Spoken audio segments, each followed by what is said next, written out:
for 30 to live on TV.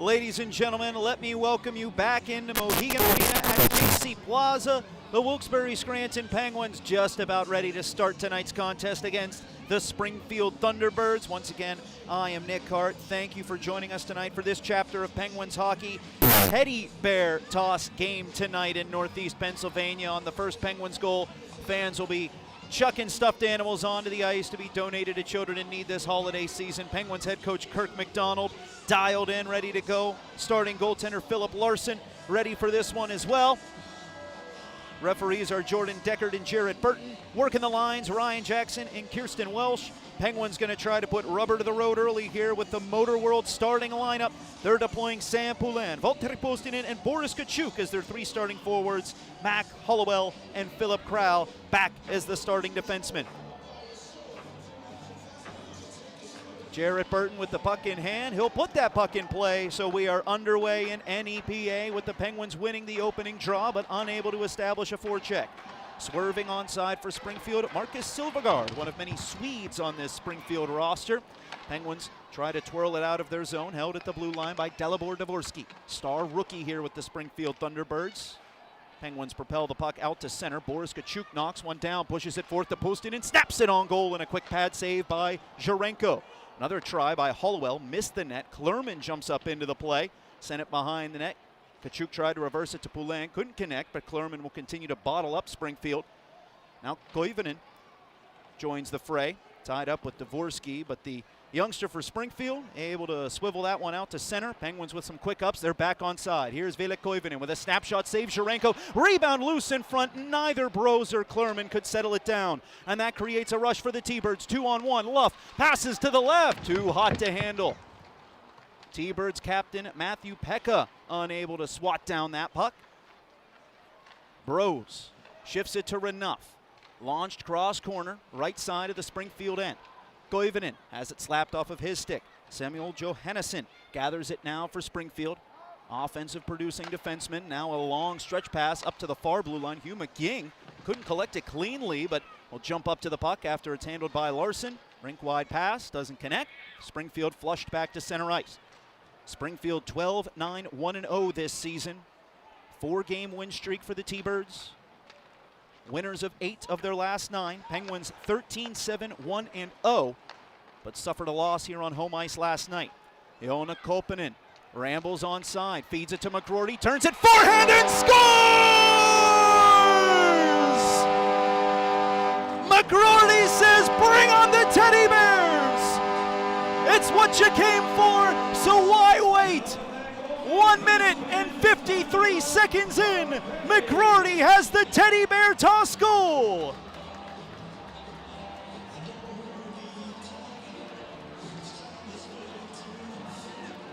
And this is what it's all about, folks. Teddy bears, stuffed animals, big or small, being chucked onto the ice. Thanks to the Penguins' friends at Operation Santa Claus, every single one of these plush toys going to children in need this holiday season in Northeast PA. And there's the setup. Koppanen to McGroarty, his 3rd goal of the year with the slick hands in front, and that's with the defender trying his best to tie him up. Leo Loof leaning in on McGroarty, but showing the strength and skill combo there that made him a first-round pick by Winnipeg back in 2022.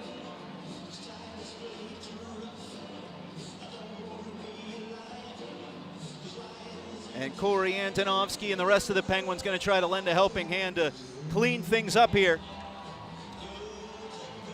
But the Teddy Bears aren't stopping either. These stuffed animals, now they're kind of raining down from the upper bowl.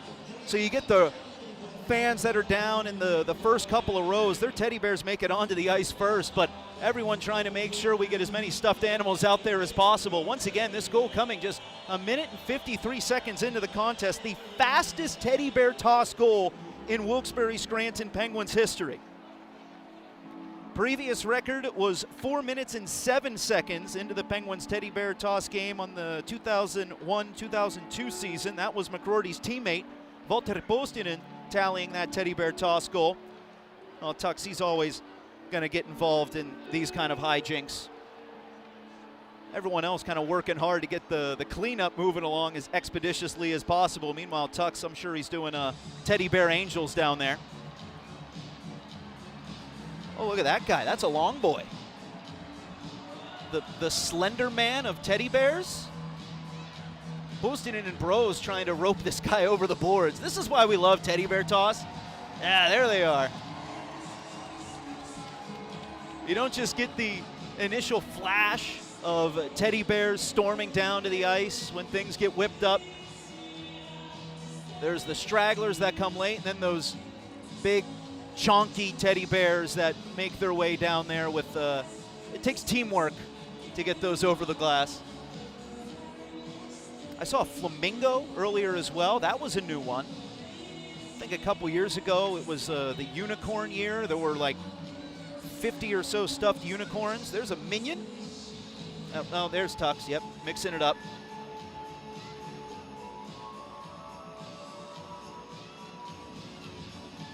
And once again, this is one of our favorite games of the year for good reason. Not just is everybody having fun here tonight, but all of these stuffed animals. And you can look, you can see how many of them have made it down to the ice, being donated to children in need this holiday season. These toys all staying here locally in the Northeast PA community, thanks to Operation Santa Claus. And if you feel like you're getting a little bit of FOMO, missing out on all the fun we're having tonight, fret not, ladies and gentlemen, because there are still plenty of home games left on the Penguins schedule. We don't have any more teddy bear tosses, but fun theme nights upcoming, and this has been an exciting team all year, folks. You can snag your tickets by calling 570-208-PENS PENS, 570-208-7367. Ticketmaster.com will hook you up. The Mohegan Arena at Casey Plaza box office will hook you up. Scan that QR code at the bottom of the screen to get more ticket information. There's also the holiday hat trick. If you're a last-minute holiday shopper, you can get ahead of the game with one of the best stocking stuffers in the area. The holiday hat trick, what does that get you? Well, that'll get you 4 undated ticket vouchers. You can pick the game, so you don't get locked into one date where you say, something came up, my schedule got messed up. No, 4 tickets for a later Penguins home game this season. You get 2 skate passes for public skating sessions at the Penguins practice facility, the Toyota Sportsplex, a festive black and gold Penguins holiday stocking, all part of the holiday hat trick deal, one of our most popular ticket deals, back again for this holiday season. Do not delay, ladies and gentlemen. Get that for the hockey fan in your life, whether they be a brother, a sister, niece, nephew, cousin. Maybe you just got to treat yourself during the holidays. Don't forget about you, right? Get so worried about taking care of the loved ones in your life. Why don't you love yourself? Come on out to a Penguins game. Once again, you can get more deets on the holiday hat trick by scanning that QR code at the bottom of your screen. That is a ticket deal that is not available on places like Ticketmaster and those secondary markets. Call the Penguins front office at 570-208-7367. That's 570-208-PENS PENS. Tux riding shotgun on the Famboni with a big man made it down from the North Pole. Always good to see Santa Claus here.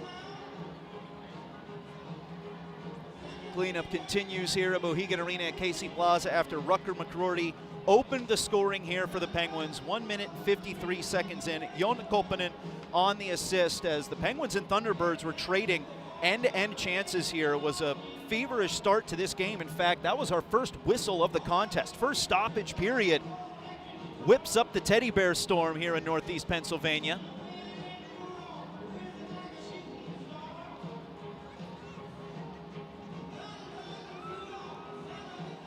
Plenty of folks who volunteer with Operation Santa Claus down there with the Penguin staff, helping to move this teddy bear cleanup along. Don't worry, those aren't random fans that just ran out onto the ice. This is not a college football field storming situation by any means. Santa's got a credential too. He belongs down there. Penguins and Thunderbirds also trying to pitch in here. Even the T-Birds, they're trying to move things along here. They don't want to just stay seated on the bench. They want to get back to playing hockey too. Try to come back here. Wilkes-Barre Scranton has a tremendous record this year when scoring first. It's been a harbinger of good things for the Penguins. 12-1-0-0 this year when tallying the first goal of a contest. But Springfield, one of the best when conceding the game's first goal. They're actually above 500 when allowing the game's first tally. 5-4-1-0 are these Springfield Thunderbirds. So once again, that's why I'm sure they have a vested interest in getting things back and rolling here. So we mentioned that Rutger McCrory has the fastest teddy bear toss goal in Wilkes-Barre Scranton Penguins franchise history. Let's also wind back the clock further into Wilkes-Barre Scranton Penguins history. What happened on this date in Penguins history? Well, we broke out the record books and found that Alexander Zavakin recorded a hat trick on this date all the way back in 2002. Penguins defeated the Syracuse Crunch up in Syracuse 6-3. The Penguins' first 5 hat tricks in team history all happened on the road. It wasn't until that same 2002-03 season that the Penguins got to cheer on a hat trick on home ice. Toby Peterson against the Albany River Rats, I think it was, if my scanning of the team's media guide and record book serves me correctly. This not quite a hat trick, but the teddy bear toss kind of follows in the same spirit. And I think we've dusted up all of those stuffed animals. The ice crew coming on for a couple of quick refurbishments. Not sure how many ice shavings could have really kicked up in a minute and 53 seconds of game time. But these two teams, they were zipping all over the place. So yeah, there is something for the ice crew to scoop up here. Rutger McCrory trying to lend an assist there too. First round pick by Winnipeg, as I mentioned, in 2022, acquired in a trade this past offseason by the Pittsburgh Penguins as they swapped their 14th overall pick in 2023, Braden Yeager, with the Jets to bring McCrory into the fold. Started the season in Pittsburgh, made his NHL debut playing the New York Rangers, Toronto Maple Leafs, and Detroit Red Wings. A original 6 run by McCrory to start his NHL career, but came down to Wilkes-Barre Scranton and has been steadily improving over the 20 games that he's played here with Pittsburgh's AHL affiliate. This being game number 20 in the AHL for McCrory, and he's got his 3rd goal of the year. Penguins' 3rd shot of the contest bears fruit as the teddy bear toss goal. And now the action resumes, and the Penguins going right back to that line that scored the teddy bear toss goal. Koponen, McCrory, and Vasily Ponomarev. Penguins goal scored by number 2, Rutger McCrory. His 3rd of the season. Assistant number 15, Yona Koponen. And number 11, Vasily Ponomarev. So all 3 members of that forward line factoring in on the scoring there to kick things off here at Mohegan Arena at KC Plaza. Springfield not wasting any time jumping back on the attack here. Bid from the point from Tucker, got tipped on net, and a swift left pad save made by Philip Larson. Tyler Tucker's been playing great lately for Springfield. We'll dive into his numbers as our broadcast rolls along here. Meanwhile, Springfield will pitch one back to the point for Tucker, over to Johannesson, sent on goal and scooped up by Larson. Springfield tried a moving screen but couldn't cut into the eyesight of the Penguins' Swedish netminder Larson. Speaking of which, here are our Vector Security starting goalies tonight. Philip Larson trying to earn his 3rd win of the year. His previous 2 victories with the Penguins have both been shutouts. Vadim Sharenko for Springfield coming off of a huge performance last Saturday, a win against the visiting Rockford Ice Hogs, in which he posted 33 saves in an overtime victory for Springfield. Penguins got one past him early, trying to add to that total now. Dan Renouf will ease the puck down to the left side corner. Boko Imama jars the puck free. Gruden gets spun around like a top, but referees keep their whistles pocketed. Centering pass by the Penguins goes off of the fallen Gruden. Imama hunts it down, tried to reverse it to Andonovski. That was shrewdly picked off by Tanner Dickinson. 22-year-old will charge after his own dump in. Renuff keeps it away from Dickinson. Hunter Skinner jumps up to it, tries a shot, blocked by Imama. Surfing up to it is Silvergard. Played to the point, and the Penguins steal it away. Jonathan Gruden on the breakaway, goes backhand, tried to tuck it through the 5-hole, and Jurenko holds down the fort. Jonathan Gruden came in slowly for that breakaway, wanted to get the perfect move off. Tried to sneak it through the 5-hole, and Jurenko wouldn't bite. Meanwhile, another save by Larson, as Dvorsky will get a pass that comes in front. Penguins sweep that away from danger. Springfield regroups, send it pebbling to the Penguins' blue line, where it's gathered by Isaac Beliveau. Sent north to fellow Quebecois Sam Poulin. Fed into the slot, couldn't be corralled by Postinen. Snapped to the point for Beliveau. Thrown down the left side boards. Bounces along to Matt Luff, 8th-year pro. Played in the NHL for the Los Angeles Kings, Nashville Predators, and Detroit Red Wings, and has a new lease on life here with Springfield. 10 points in his first 9 games as a T-Bird for Luff. Icing called against the Penguins. 15:45 still to go in the first period. Kirk McDonald has been looking for better starts from his team. Got that tonight with an early goal here in the first 2 minutes of the contest. Has helped shepherd this team to a 13-7, 1-0 record. If you were watching back in our pregame show, you know that's one of the best 20-game starts to a season in the AHL this year. Penguins with a top 10 offense, a top 10 power play, and the 8th best record in the league through 20 games. Another icing call going against Wilkes-Barre Scranton here. Allows us to look at the Springfield bench boss, Steve Konowalchuk. His first year behind the bench in Springfield, but not his first rodeo in the coaching ranks. Tons of experience, and he's helped turn things around for Springfield this year. They were just meandering around the basement of the division standings for a while in 7th place out of 8 teams. They've only jumped up to 5th place, which doesn't seem like a huge boost, but they're now right in the thick of this fight for positioning in the division. 3 points separate 2nd place from 6th place right now in the Atlantic. Springfield, as we already cited, 8 wins in their last 9 games as these clubs continue to trade icing calls. This time it's the Penguins getting an offensive zone faceoff out of the deal. Bemstrom, Burrows, and Koivunen put together as a line for the first time by Kirk McDonald tonight. Tristan Burrows with 8 goals here in his rookie season. All 8 tallies have come here on home ice, but he can't secure this faceoff for the Penguins. Hugh McGing tries to play it out, went off of a skate and ends up traipsing back behind the Springfield net. Penguins throw it in front, just bounded over the blade of Burrows. Corral finds Koivunen, snap shot, tipped down low. Jurenko makes the save. Bemstrom pushed off the puck, but Koivunen will parachute to it. Surrounded by 2 defenders, Koivunen dishes to the point for Mac Hollowell. Hard pass off the boards, was looking for Bemstrom, but a good read by the Springfield defense. Michael Buschinger cut that off, hoisted out to center. Koivunen back on side. Tried to hit Burrows in stride, cut off by Tucker. Now it's Silvergard. Breaking in, bottom of the right circle in the Penguin zone. Kellerman getting physical with Silvergard. Delayed call up coming here against Wilkes-Barre Scranton. So Springfield going to get the first power play of the game as a holding call is being assessed to the Pens. No one in any sort of rush to go to the penalty box, but it's ultimately going to be Nate Kellerman who's going to have to serve a 2-minute penance here. Penguins penalty kill has allowed at least 1 power play goal in 4 straight games, and yet they're still 15th in the league and 85% on home ice, 82.1% overall.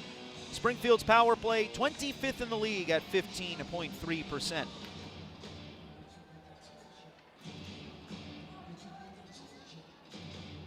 Quarterbacking Springfield's power play is Samuel Johannesson, 6th-round pick by Columbus in 2020, but has picked up 11 points in 22 games here in his first season with Springfield.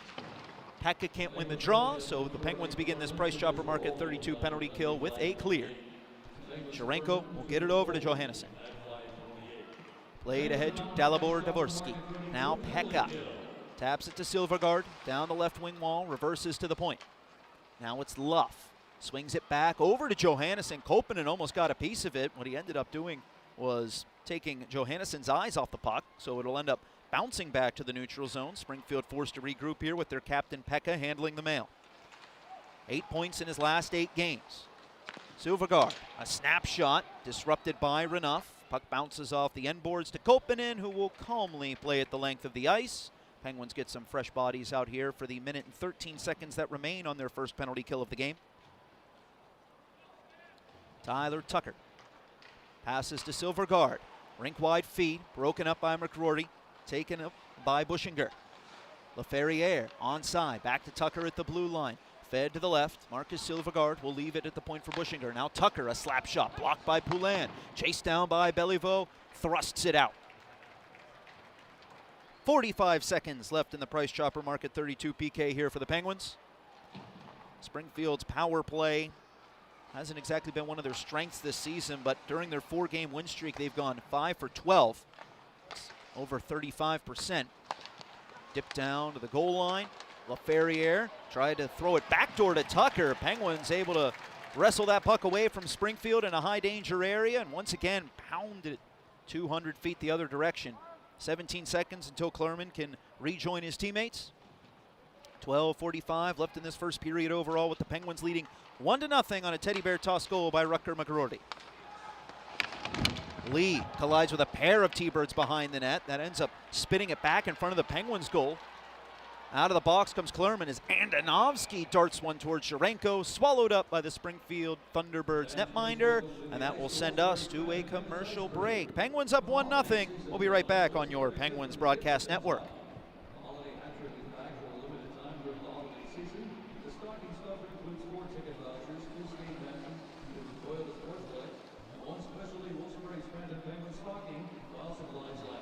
Starting at just $75. Stop by the Service First Fan Assistant booth in Section 108 or visit the Wilkes-Barre Scranton Penguins Team Store website for more info or to secure your gift. And now let's join Rachel in Section 119 with tonight's Mantees T-shirt toss.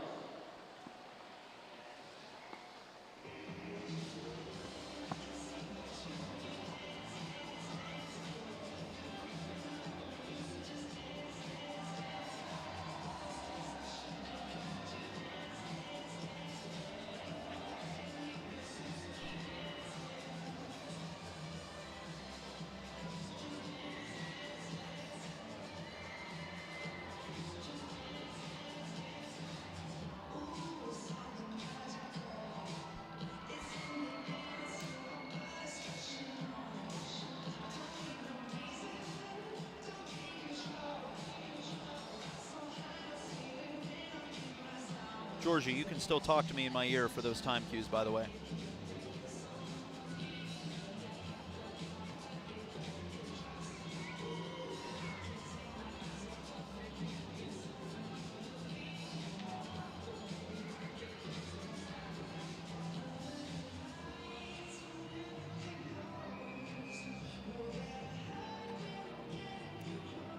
Penguins lining up for an offensive zone face-off. Shots are 6-4 for Wilkes-Barre Scranton. Rutger McGroarty has them up 1-0 on a goal 1 minute and 53 seconds into the contest. Springfield overskates the puck behind their net, so Skinner's under a little bit of duress from Poulin, but Skinner will mop up that mess.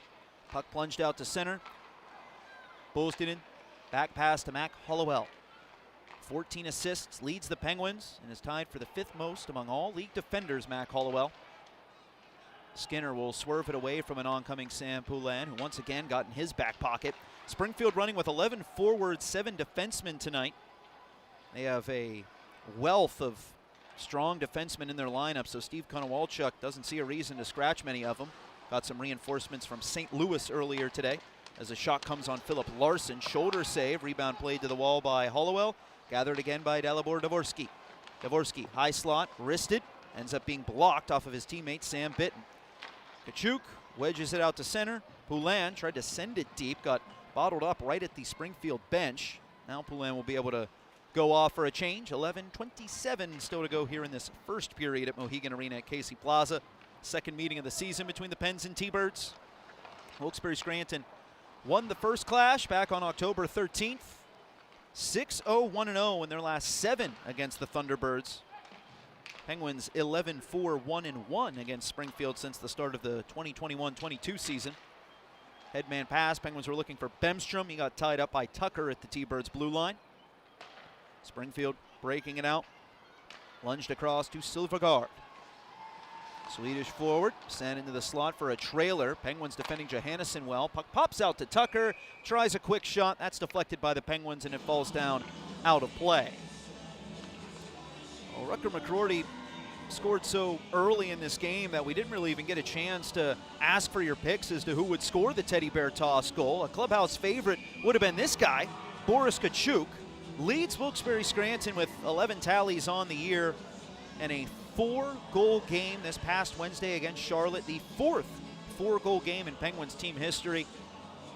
We're going to hear from Boris Tkachuk with an interview during the first intermission of tonight's broadcast, but that's still more than 10 minutes of gameplay away. Tkachuk, a late signing by the Penguins. It was the week of opening night that they inked him to an AHL contract, and that has worked out tremendously for the black and gold. Tkachuk scored his first goal as a Penguin in his first game with the Penguins against the Springfield Thunderbirds.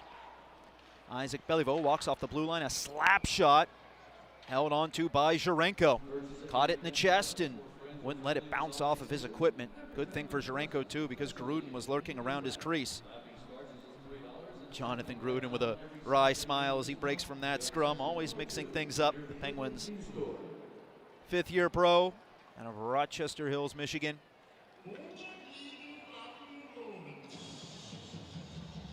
McCrory back out here for the Pens. I know he and Jonathan Gruden will have close eyes on their televisions tomorrow with the Detroit Lions, their beloved Lions, in a big game against the Buffalo Bills.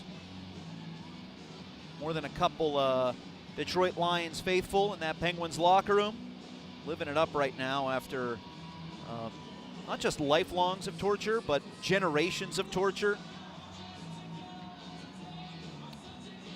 Referees just went over to the Zamboni doors down in the Penguin zone to have a quick talk with the ice crew. Trying to figure out what's going on down at ice level before we resume play.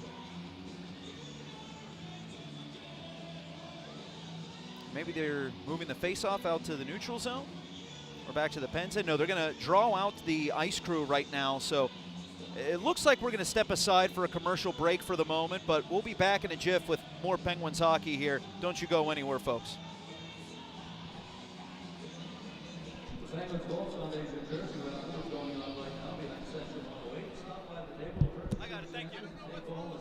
I don't mind, that's fine, thank you. Tickets are $5 each for $20 and are available through the second intermission. Now, a couple of shorter partners who love on the Carpenter Devil Kiss Cam.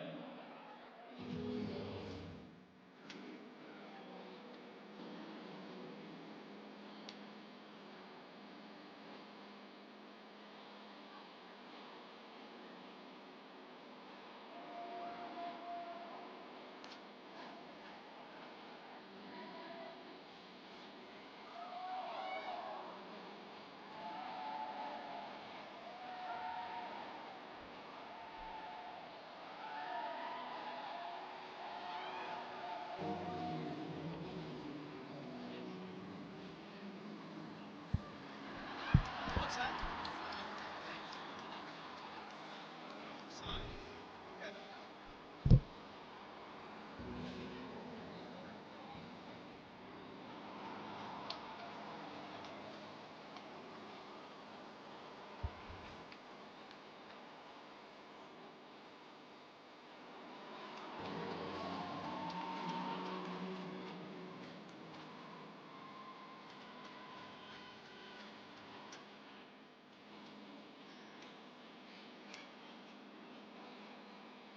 Welcome back here to Mohegan Arena at Casey Plaza. One of the officials prior to the resumption of play caught that one of the bench doors needed some fixins here, so the grounds crew at Mohegan Arena at Casey Plaza trying to fix things up at the Penguins bench, and that's a good eye by the officials too. One of the Penguins recently got injured in a game in Providence with a collision against a bench door that wasn't properly hinged and bounced open whenever there was an impact.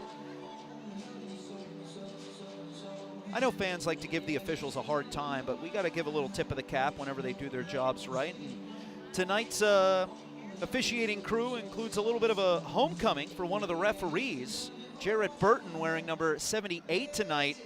Former Wilkes-Barre Scranton Penguin Jarrett Burton 180 games played for the Black and Gold from the start of the 2015-16 season up to 2018-19.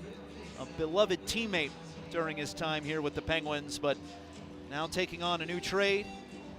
And yeah, he gave the referees a little bit of a hard time back in his playing days too. He wasn't afraid about scrapping it up, dropping the gloves, although he was the guy usually killing penalties for Wilkes-Barre Scranton whenever the men in the orange armbands would stick one of his teammates in the sin bin. Great player, Jarrett Burton, out of Clarkson.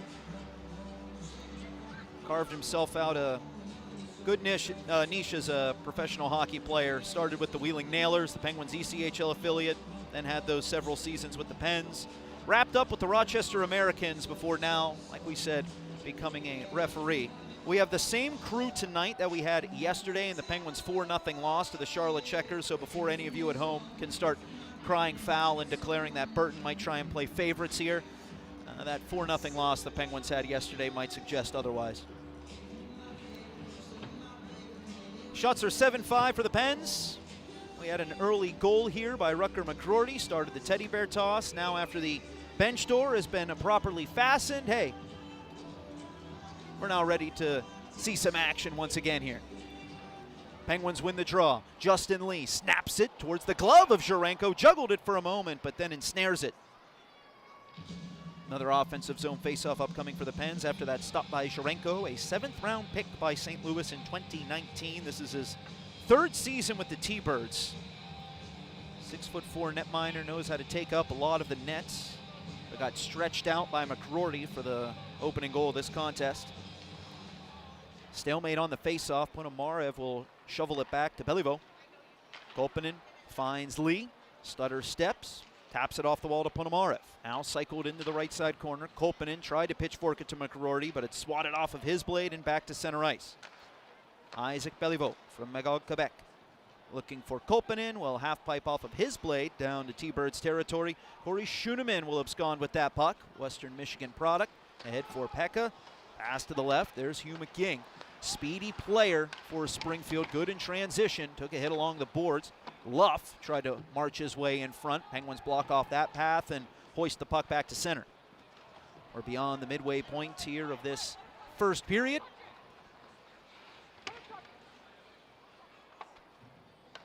Whistle blows as there was a delayed offside against Springfield. They kept that forechecking pressure, and Penguins didn't want to touch it. Springfield didn't want to touch it, so we'll just drop the puck opposite the Penguins bench after all of that. Tonight's presenting sponsor is Coors Light. Colder, cleaner, and crisper for those who thirst for more. Coors Light, the world's most refreshing beer.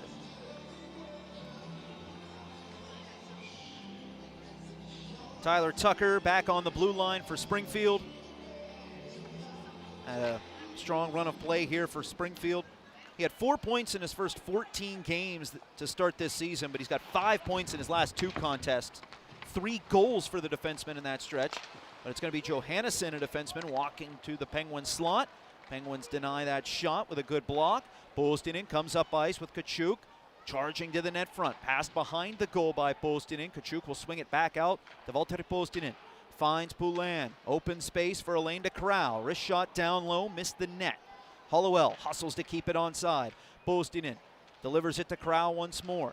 Dishes down the left wing wall to Boris Kachuk. Tucks it behind his back to Postinen waiting for it. Curls to the top of the key. Thrown down low. Poulin tries to bank it in off Jurenko. Can't get it there. Then a diving effort by Boris Kachuk. Pushed the puck back into the slot, but none of the Penguins are there. Both teams tired after a hard-working shift. Springfield will dump and change. The Penguins also deploying a new forward unit for the moment. Bros, Bemstrom, and Koivunen. Koivunen all the way back at the far blue line as Bros starts winding it up out of the Penguin zone. Lost control. Laferriere, however, turns it over to Bemstrom. Roaring down the right wing. Taps it behind the Springfield net. Jurenko vacates his crease to play that puck. Came right back to Bemstrom. Tried a shot. Blocked. Dan Renouf, his bid blocked by Matthias Laferriere. Renouf hustles back to it for the Pens. Burrows tosses it to the net mouth. Bemstrom sees it rattle around his skates. Poked free by Springfield. Koivunen trying to dislodge that puck. Carried north by Springfield. Laferriere won't quit here, with a man joining him on the rush. Nate Klurman ties him up, takes down Dickinson, and will send Klurman to the box for the second time in this first period. Another price chopper, market 32 penalty kill coming up as Clermont is booked for tripping. Penguins did everything they could to throw a wrench in the works of Springfield's transition, but that puck just kept bouncing, and Springfield able to take it up ice for the 2-on-1. Clermont evens up the numbers with the back check, but lost his stick underneath the skates of Tanner Dickinson. So Springfield getting power play number 2 now, and a chance to tie this game with 7:45 left in the first. Face-off won by Springfield, but it'll bobble over the blade of Johannesson. Played last year in the Swedish Hockey League for Örebro. Pekka, Quinnipiac University product.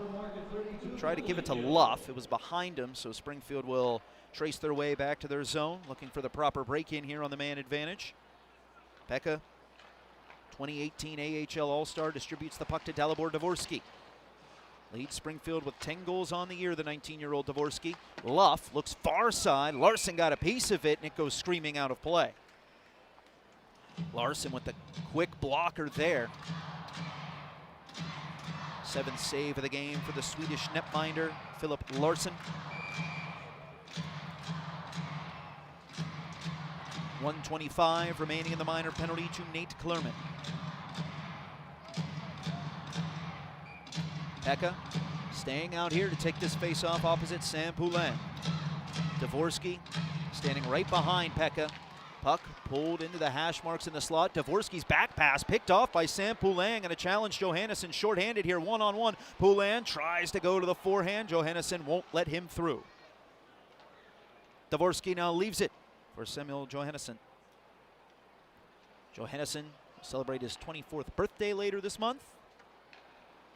Penguins head coach Kirk McDonald will have a birthday next Wednesday with the Toronto Marlies in town.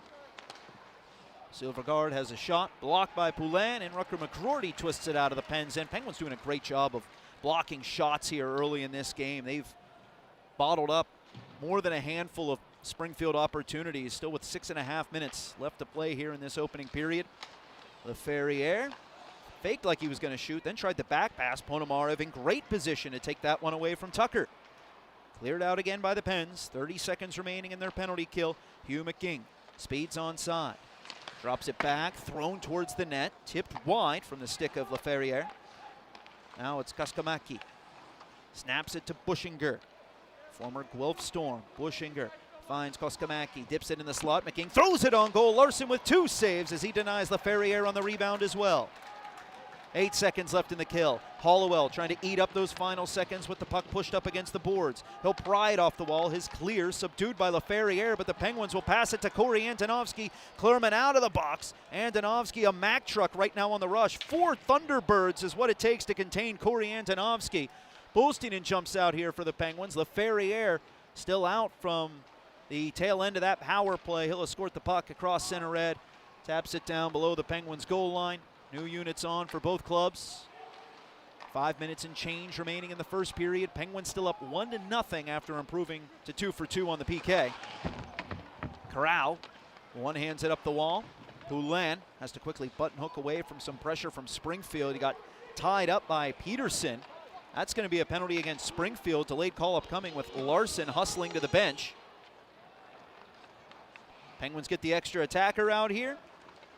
The delayed call pending against the visitors. Pass disrupted at center, so a race for it down in the T-Bird zone. Going to be won by Skinner, but the Penguins will have an IBEW Nika power play waiting for them on the other side of this break. We'll be right back on your Penguins Broadcast Network. There are always more chances to win when you play the Pennsylvania Lottery. Score $10 in free bonus money, good for any of their online lottery games.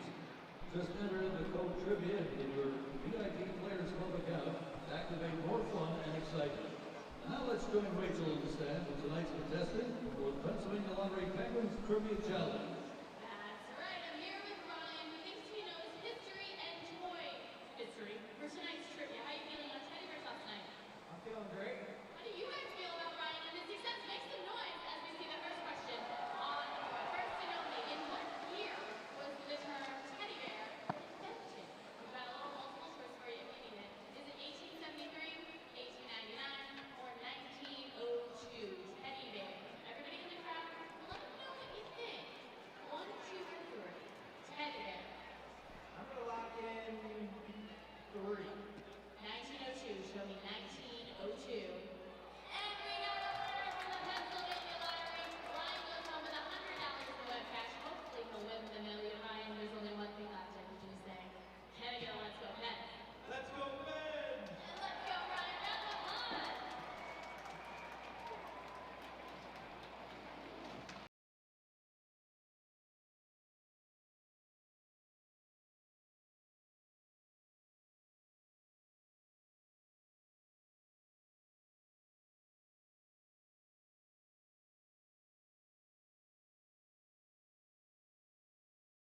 With an IBEW Nika power play. Kachuk scraping for the puck behind the Springfield net, eventually chiseled loose by the T-Birds, who will send it down towards Philip Larson. Penguins power play 8th in the American Hockey League, 21.3%. They were 2nd overall in the league before going 0 for 5 in yesterday's loss to Charlotte. Penguins trying to get their man advantage back on track here. Bemstrom dishes to Hollowell. Now Sam Poulin walks off the left side wall, exchanges with Koivunen. Lob back to the point for Hollowell. Bemstrom dances down the left side half wall. Back to Hollowell, maneuvered to the right. Koivunen dips it to the side of the goal. In from Poulin, at his stick tied up. Bemstrom tries to bank it in. That doesn't go, and Zherenko will fall atop that bouncing puck. Rattling back and forth around his crease. Somehow the Russian netminder are able to keep track of all of that amidst the chaos. Tristan Brose, Penguins forward, waiting for his chance maybe to leave his mark on the man advantage. He's got 6 points in his last 6 games. Kirk McDonald likes to make a rule whenever it comes to his power plays that if you're the unit that scores, you get to start the next power play. So there's not really a first and second unit for the Penguins. They look at it as 1A, 1B and try to create some internal competition as to who's going to start the next time out. Kachuk trying to get that in his team's favor, and Bemstrom wires it home! A power play goal by Emil Bemstrom extends the Penguins' lead to 2-0. All right, so we know come the next Penguins power play who's going to be out there to start that man advantage. Boris Kachuk at the side of the Springfield net, threw it through traffic, but right on the tape to Emil Bemstrom. And this comes off the faceoff. McKing kicked it back, but Springfield unable to clear. And when you can't get the puck out cleanly on the power play, so often that comes back to bite you. The slick movement by the Penguins. Kachuk to Bemstrom, quickly to the back of the net. 2-0 Pens on Bemstrom's 7th goal of the season. First Penguins player to reach 20 points on the year. And the power play 1 for 1. A strong special team start to this game for the Penguins. 2 for 2 on the PK. 3.5 minutes still to go here in the first period. Laferriere behind the Penguins net, passes in front. The intended recipient tied up by Joona Koppanen. Always sharp in his defensive responsibilities is the Wilkes-Barre Scranton centerman. Peterson going to meander back onside, was looking to chip it up to Callan. That's stymied by Nate Klerman. Klerman entrenched in the corner. Koppanen lends a helping hand, and now the Penguins can skate the other way. But Renouf loses it in his skates. Creates a quick transition for the T-Birds. Peterson shot upstairs. Shoulder save by Larson. That one glances off of his equipment and goes into the protective netting behind his net. Shots 10-9 for the Penguins after that latest save by Philip Larson, who had a rough start to the year for the Penguins, allowed 7 goals in his Wilkes-Barre Scranton debut on opening night, and followed that up with a 41-save shutout against the Lehigh Valley Phantoms. The Penguins have been so happy with the way Larson has been able to shake off that inauspicious start and really become a rock-solid netminder for this team. Even when he hasn't been able to get consistent starts either, he's had to give way to Joel Blomqvist when he came down from Pittsburgh. When Tristan Jarry had his 5-game conditioning loan, that meant 5 straight starts for Tristan Jarry.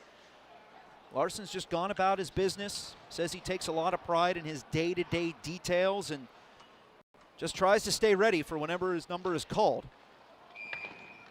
Offside called here against Springfield. Larson trying to help make that call, gave a couple signals to the officials, but they had it read. 2:31 left in this first period. Brose, Bemstrom, and Koivunen jump out for what's left of this opening frame. Said it before, but Emil Bemstrom now 20 points in 20 games here with the Wilkes-Barre Scranton Penguins, and just a ludicrous amount of production in his AHL career. Now 67 points in 53 career AHL games.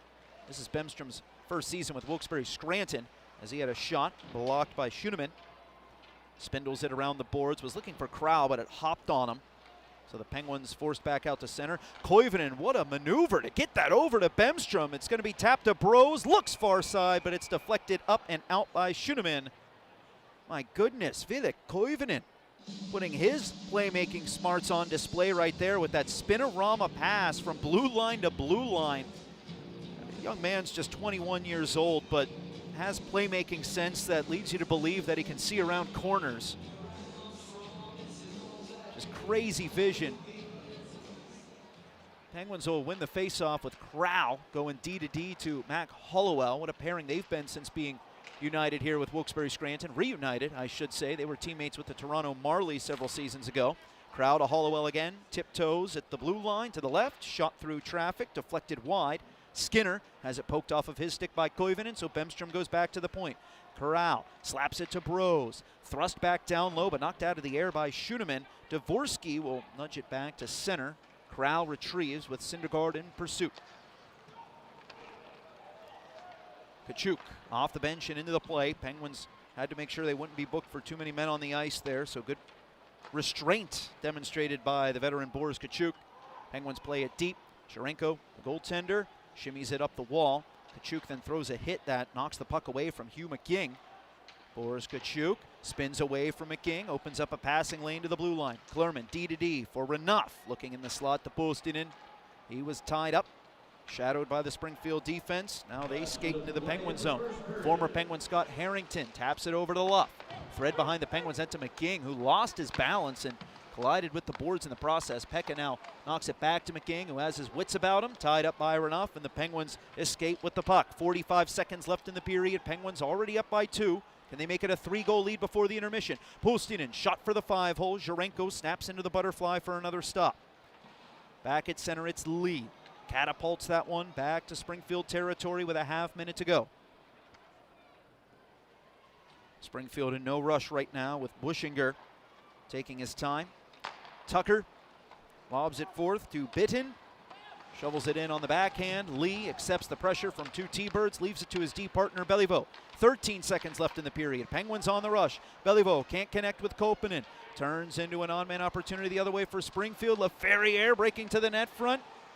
Springfield doesn't get the pass through. And time will run out here in this first period with Wilkes-Barre Scranton scoring early and then on the power play to take this 2-0 lead into the intermission. Rutger McCrory started the party with the teddy bear toss goal, and Bemstrom kept the good times going with the aforementioned man advantage marker. Shots leaning in the Penguins' favor, 11-9 with 20 minutes in the books here at Mohegan Arena at KC Plaza. Springfield with some work to do in the 2 periods that remain if they want to extend their 4-game winning streak. Wilkes-Barre Scranton in the meantime trying to come up with plans to clamp down the rest of the way as these 2 clubs discuss their strategies in their respective locker rooms. We will step aside, but that interview with Boris Kachuk is coming up. You stick with us through these commercial messages on your Penguins broadcast network.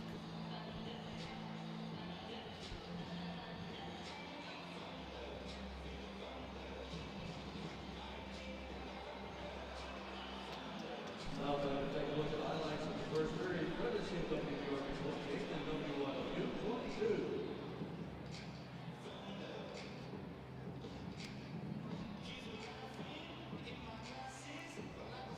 All right, Georgie, so this is 4:30. Right into the audio, right back to commercial. I have to go do TV live during the intermission. But whenever I'm done with my live hit, I'll come back and talk to you, and we can figure out how we need to fill the remaining time. Sound good? Yeah, and you can jump in my ear with those time cues too, because I'm usually not looking at my phone during the broadcast. So just like don't give me a live, because usually 30, 15, 5, like I can keep track with your cues and the TV cues, so I know how close we are. Thank you.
fans, please welcome the Elite Dance Company for tonight's intermission performance.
Fans, let's have a big round of applause for the Elite Dance Company.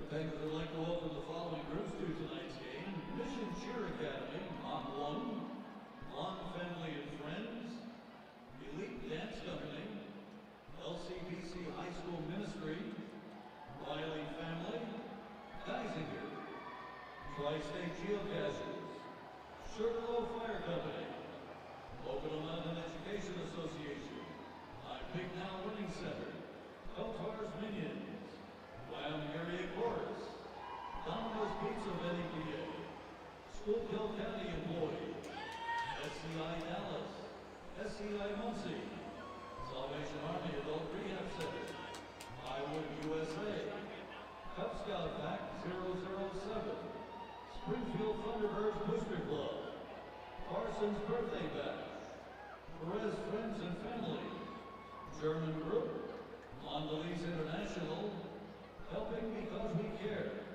in the Ice Level Lounge, AUSA, and in the Bunker Lounge, North America Partners in Anesthesia. For more information on group tickets, visit WBSPenguins.com or stop by the 31st Fan Assistant booth. The American Hockey League congratulates Denton Pachik and Chet Reeves of the Cleveland Monsters and Glenn Donovan of the Ontario Range for their selection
Service Electric is a partner with the Service Association, keeping us operating on a daily basis, having a true partner and making sure that our homes are operating in the way that all of our workers can operate, including one of our signature programs, which is 2-in-1, which operates in 17 counties through the Northeast and Southern Pennsylvania. So it's not just about the day-to-day service, it's really about our community.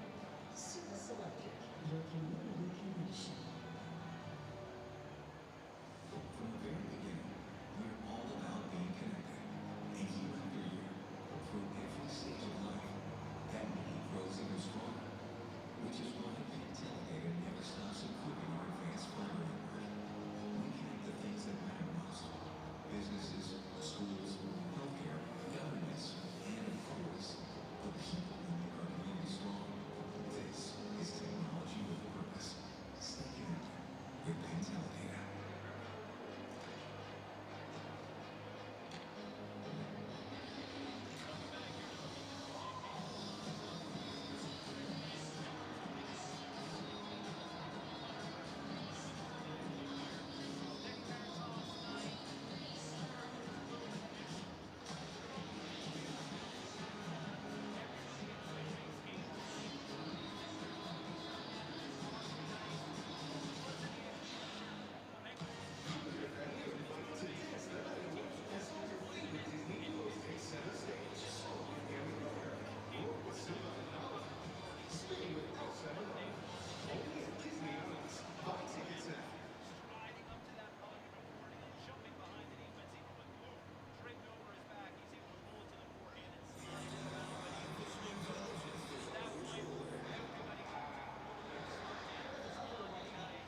All right, welcome back here to Mohegan Arena at Casey Plaza. Second period about to start. We're still a few seconds away from dropping the puck here in period 2. This has been a problem period at time for the Penguins here during this 2024-25 season. Penguins have one of the best first period goal differentials in the league. In fact, I bet after that 2-goal first period they just put together that they're back atop the league with the best first period goal differential. However, in the second period, they have been outscored by 9. Positive goal differential for the Penguins in both the first and third periods, but trying to maintain, in fact, maybe even extend this 2-goal advantage over the Springfield Thunderbirds is going to be a tall task for a T-Birds team that I'm sure got a talking to from their head coach Steve Konowalchuk during the break. Penguins tried to start a quick forecheck, but Springfield shuts that down in a hurry. Hugh McGing breaking into the Pens' end, gets hauled down with some back pressure there from Valtteri Postinen. They say incidental contact. They'll let the boys play. Kachuk, top of the right circle, dips it into the slot. Poulin with a try, gets deflected wide. Now it's Corral, skirting down from the blue line, plunges into the corner. Couldn't find a passing partner to work with, but Springfield turns it over on the breakout. Kachuk sends it back deep, bounces off the boards, gathered by Pekka, sent ahead to Schuneman. Now it's Springfield onside with a bid coming from Luff. Blocked, comes right to McGing, tries to feather to Pekka, blocked by the Penguins, 2-on-1. Koivunen with Bemstrom. Ville Koivunen passes to Bemstrom, stopped by Springfield, bounce to Bros, and then that shot gets deflected wide as well. Bemstrom hustles after it in the right side corner.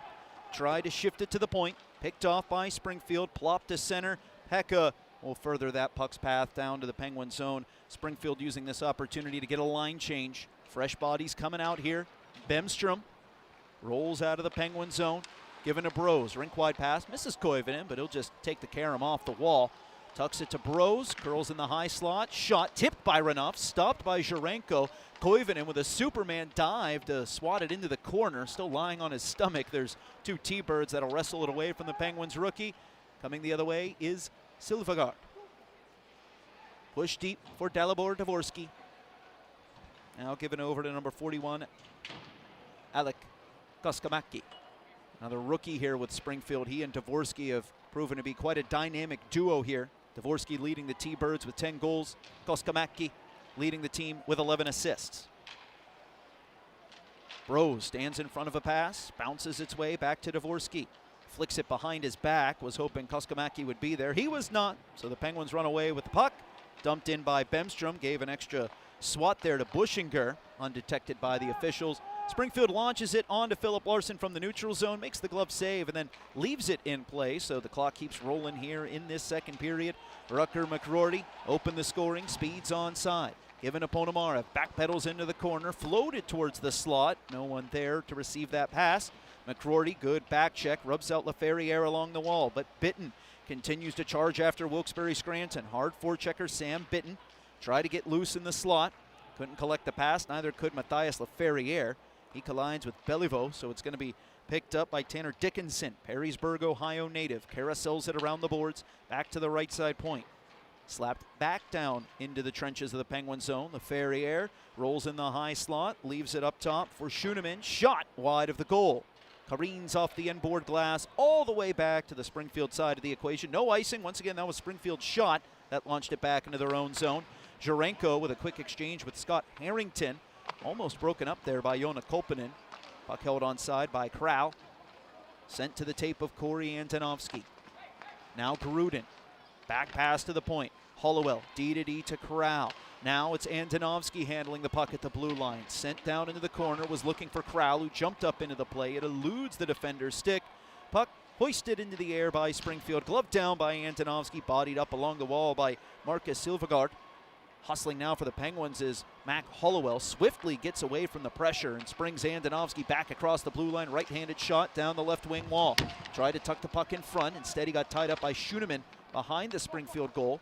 Antonovsky able to wiggle himself loose. Angles one to the point for Hollowell. Lost it, got it back, keeps things onside for the Penguins. Imama and Gruden scraping for it down low. Lobbed back to the point. Renouf wasn't there in time to keep it onside, but the Penguins with a quick regroup. Boko Imama gonna chip and chase. Antonovsky leads the charge against Samuel Johansson. Back to pick it up for Springfield. Sent up to Peterson. Dylan Peterson will thrust the puck down to the pen zone. Deflected by Wilkes-Barre Scranton. So once again, play continues. A lot of free-flowing action here. And just as I say that, naturally icing called against Wilkes-Barre Scranton. 15:38 still to go here in this second period of play. Valtteri Postinen started the season up in the NHL with the Pittsburgh Penguins. 4 points in 7 games with Wilkes-Barre Scranton this year for Postinen. Boris Kachuk had the primary assist on the Penguins' power play goal by Emil Bemstrom. That puts Kachuk up to 16 points here with the Penguins. 11 goals, 5 assists on his stat line. Kachuk spending the majority of the past 3 seasons in the NHL with the Tampa Bay Lightning, Chicago Blackhawks, Ottawa Senators. Kachuk wins the draw. Penguins snap it to Nate Klerman, 26-year-old D-man bodied up in front of the Springfield bench, and that's going to bring McGing on side. Been goalless since opening night, Hugh McGing. It's not often he's encountered droughts like this one. Really good player for Springfield, but going through it right now. Sure, he doesn't mind with the team picking up so many wins. Well, there's going to be an icing call here against the Penguins. Wilkes-Barre Scranton, they doth protest, trying to see if they can turn this into a neutral zone face-off, and I think that's the decision made by the officials. They're talking it over at center ice right now. Linesperson Ryan Jackson calling over Kirsten Welsh, Jarrett Burton, and Jordan Deckard having a discussion as well. Yeah, they're going to drop this puck at center ice.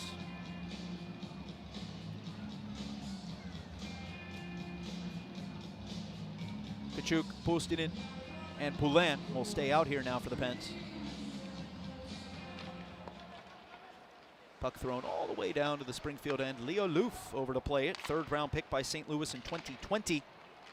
Loof skates across the red line, rattles the boards as it rides the wall over to the right side of the Pens end. Picked up in the slot by Springfield. Kolskamaki fires wide. Dvorsky tries to sneak one in on the backhand, but Larson hugs the post, makes the save, keeps the Penguins up 2-0.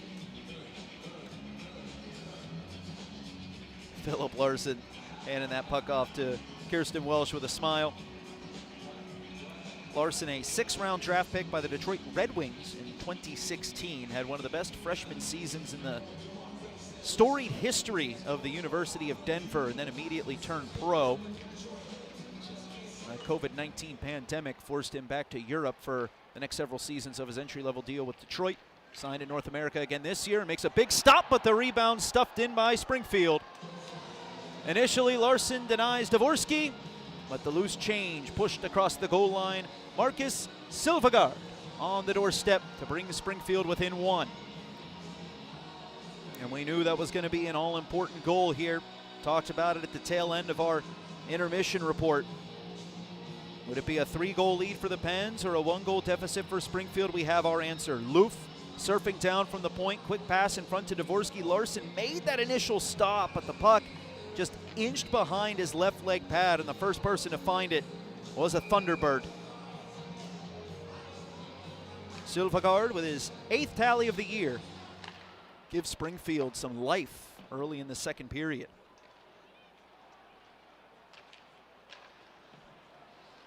Crow tried to go up to Bemstrom. Off the mark on that pass, so an icing call made brings the Penguins back to their zone for this face-off. And that should be Dalibor Dvorsky's 8th straight game with a point if he is credited with the primary assist after his first shot was slowed down by Larson. Dvorsky came into this game with the 2nd longest active point streak in the AHL, trailing only former Springfield Thunderbird Martin Ferk, currently with the Calgary Wranglers. Now they both have 8-game point streaks, Dvorsky and Ferk. Koivunen shims one loose to Hollowell. Thread forward, was looking for Bemstrom. And another icing here against Wilkes-Barre Scranton. One thing we saw from the Penguins right from the get-go here tonight, in addition to that early strike by Rucker McGroarty, was a smooth transition by the Penguins. They were getting up ice in a hurry, putting Springfield on its heels. That's kind of been thrown out of sync early in the second.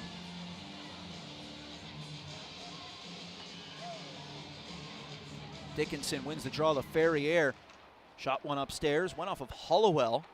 Got that one right off the nameplate, but he seems to be all right. Hollowell missed 2 games this week for the Penguins with an upper body injury, Sunday at Providence, then Wednesday at home. Penguins shut out in Providence, but then rallied for the win against Charlotte on Wednesday. Peterson rolls into an open area, tries a shot, stopped by Larson. Peterson banks it off the boards to himself. Tried to chip past a Bitten. Crowell shuts that down. Bemstrom tosses it out of the Penguin zone. Tried to have enough touch on it that it wouldn't be icing. However, not enough ice shavings have collected on the ice yet here in this second period. So it rolls all the way down the playing surface for yet another icing call against Wilkes-Barre Scranton. Springfield now with the edge in shots, 14-12.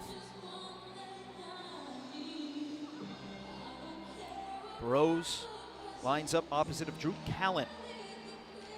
Callan, a staple here in Springfield over the past several seasons, signed another AHL deal to return this year.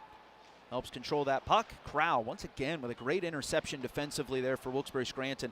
Head coach Kirk McDonald saying that Crowell is underrated in his defensive game for a guy who's considered to be a quote-unquote offensive defenseman. 10 points in 14 games for Crowell coming into tonight. But sharp interceptions like that earn him his keep defensively. Shot blocked by the Pens. Goes out of play to the right of Philip Larson and should send us to a commercial break. And it does. Our suspicions prove true. We'll be right back with the rest of this second period on your Penguins Broadcast Network.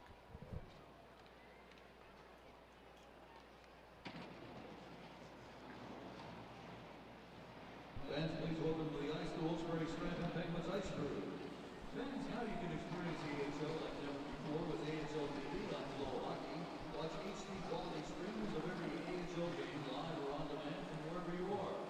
On your desktop, laptop, tablet, phone, smart TV, or OTT device. Visit FloHockey.tv to join now and never miss a moment of AHL action. Now, fans, please welcome Rachel and tonight's special guest in the Salute to Service Suite.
Marcus Silvergard with Springfield's first strike of the contest. Time of the goal, 5:17 of this second period. His 8th of the year has brought Springfield within 1.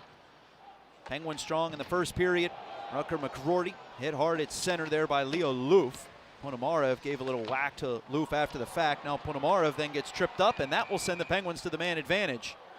They've already done damage on the power play, scoring on their only trip to the power play in this game, Wilkes-Barre Scranton. Loof got physical with McGroarty at center ice. Ponomarev tried to tag him with a receipt and then immediately got tripped by Springfield, and that's what's going to put the Penguins up by 1. 5-on-4 with, as we know to be the case, that same unit that scored the power play goal will start this man advantage. Poulin, Bemstrom, Kachuk, Hollowell, and Koivunen. Vela Koivunen upped his point total to 16 with the secondary assist on that Bemstrom man advantage marker. Poulin sees his stick snap in half on the faceoff. That allows Tucker to skate away with it. Tried a shorthanded rush with Pekka. Bemstrom shuts that down before it can even start. Hollowell sends the skipper to Ville Koivunen with room to work with. Comes in hot, given to Kachuk. Hit hard along the boards, but won't surrender the puck. Kachuk tried to horseshoe it around the offensive zone. A funny bounce there. The Zamboni doors allows Springfield to reel in that puck and then toss it the Penguins' way. 33 seconds down here on the IBEW Nika power play. Hollowell dancing around Callan. Slingshot back pass to Ville Koivunen from Oulu, Finland. Shifts it to the left. Poulin, check down. Penguins get it to Hollowell at the point. Now Bemstrom curls away from the defense. Saucers it to the point for Hollowell. Tap to the right. There's Koivunen looking for options. Tried to return it to Bemstrom. Disrupted in the slot by Springfield. Bemstrom will chase it down at the left blue line. Down to Hollowell. Played back to the point. Poulin let it roll out to the neutral zone. I think he thought Bemstrom was there. Instead, that space was vacated. Now Bemstrom turns it over at center. Springfield trying to make a change while shorthanded. In the process, Peterson skated himself into traffic. 40 seconds left now in this Penguins power play. A chance to reestablish their 2-goal lead. Puustinen takes the pass, breaks behind the defense. He scores!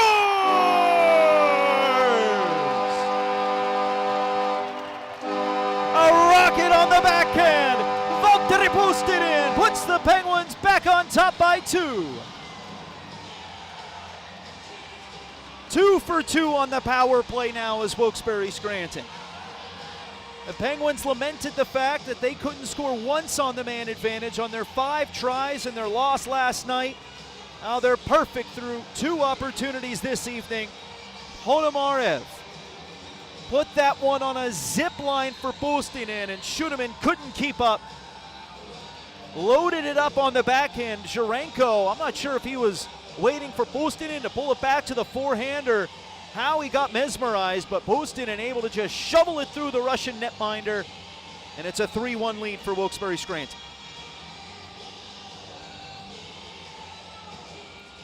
13th shot of the game for the Pens results in their 3rd goal, prompting 3 yeahs from the crowd. Kolskamaki loses the puck to Boko Imama. Picked that one off right in the slot of the Pens end. Andonovsky, Imama, and Gruden go to work on the forecheck. Blue collar line here for Wilkes-Barre Scranton, but Springfield sharp in their passing. Kolskamaki will escape. Now behind the Penguins net, it's Lee. Try to reverse pass, stymied by Springfield. Dvorsky centering feed, denied by Gruden. Now it's Imama with it again for the Pens. Out here with Andonovsky, but he elects to pass to Justin Lee. Lee, AHL contracted defenseman here with the Pens, and another former DU pioneer on this Penguins roster. Shot, pinballs around the net mouth, eventually going to be tracked down by Corey Andonovsky. Battles his way through Bushinger, but loses the puck to Hugh McGing. McGing pursues that one below the Penguins goal line. Presses Beliveau up against the glass. Beliveau will take that hit to try and help his team get the puck out of the zone. Puck returned to Isaac Beliveau now, 22-year-old defenseman. Looking ahead to Vasily Ponomarev, bounced over his blade, reeled in again by Springfield. With speed, it's Pekka, roaring onside, dropped, was looking for Luff. Couldn't find him, now McCrory with Ponomarev. McCrory swerves into the slot, tried to bebop around Tucker. Tucker holds his ground, no quarter given to the Penguins rookie. And now it's McGing turning up ice again for Springfield. Things opening up a little bit past the midway point of the second period after these teams trade goals in the second. First, Silvergard for Springfield, then Puustinen on the power play for Wilkes-Barre Scranton. Klurman back to McCrory. Lincoln, Nebraska native, pursues his own dump in. Goaltender Jurenko chipped it into the corner. Skinner passed it in front of his empty net, but knew he had red uniforms there to keep it out of danger. Dickinson button hooks away from McCrory. Leaves it in the point. Schuneman delivered it in the slot. Snapped off the heel of LaFerriere's stick as he was in a prime scoring area. Penguins for Springfield back to regroup at the circles in their own zone. Skinner, long pass to the far blue line. Hits LaFerriere. Former Cape Breton Screaming Eagle immediately swarmed by Boris Kachuk. Schuneman chased back into his own zone. Almost lost out to Puustinen, who was shot out of a cannon there. But Springfield protects the puck. They're back on the forecheck as Crowell takes a nasty hit. Fell over in the corner. Looked like he got a knee to the face as he lost his balance. He's slow to get back into the action here, trying to protect the Penguins' net front. LaFerriere will scurry away from the Penguins defenseman. Crowell now grabs his stick as Pekka receives a pass at the left dot. Boxed out by Klerman. Pekka to the blue line. Buschinger back to Pekka. Matthew Pekka, T-Birds captain, finds an open man at the right side half wall. Sent back over to the left. That's Callan, fresh off the bench. Callan's shot, blocked by Sam Poulin. Right in his breadbasket, tried to clear it out, but it's settled down by Loof. Loof, stick handles away from Poulin. Now Buschinger taps it to the left. Peterson hits the brakes, trying to gain space on Klerman. He'll exchange it up high with Buschinger. Now in the high slot, it's Pekka with Peterson making a beeline to the net front, trying to set a screen. Loof to the right, shot, save, rebound free. Penguins trying to chop it away from the blue paint. It trickles its way back to Loof at the blue line. To Buschinger, back and forth with Leo Loof. Loof will now leave it up high to Peterson. The Penguins hemmed in right now. Looks like a power play, but this is still 5-on-5 for the moment with 7:44 left in the second period. Peterson levies it to Loof. Loof can't skate around Sam Poulin, so he'll carry that puck down below the goal line. Callan tries to stuff it in from behind the net, off of Larson's skates. Penguins push it out. Puustinen races after it. Jurenko came out of his crease, but Koskamaki said, "Don't worry about this, friend. I got the puck." Nothing crazy happens with the goalie charging out of his crease. But the Penguins able to get a line change after that dump in, and then a clear by Springfield ends up leaving the field of play. So that burgeoning momentum by Springfield brought to a screeching halt with the puck flicked over the glass. Penguins back up by 2. 3-1 their lead after the power play marker by Valtteri Puustinen. We'll be right back on your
win the faceoff, trying to shut down what's been a sudden spark by Springfield. That's not going to do it. Another icing call here against Wilkes-Barre Scranton, a frequent sight during this middle frame.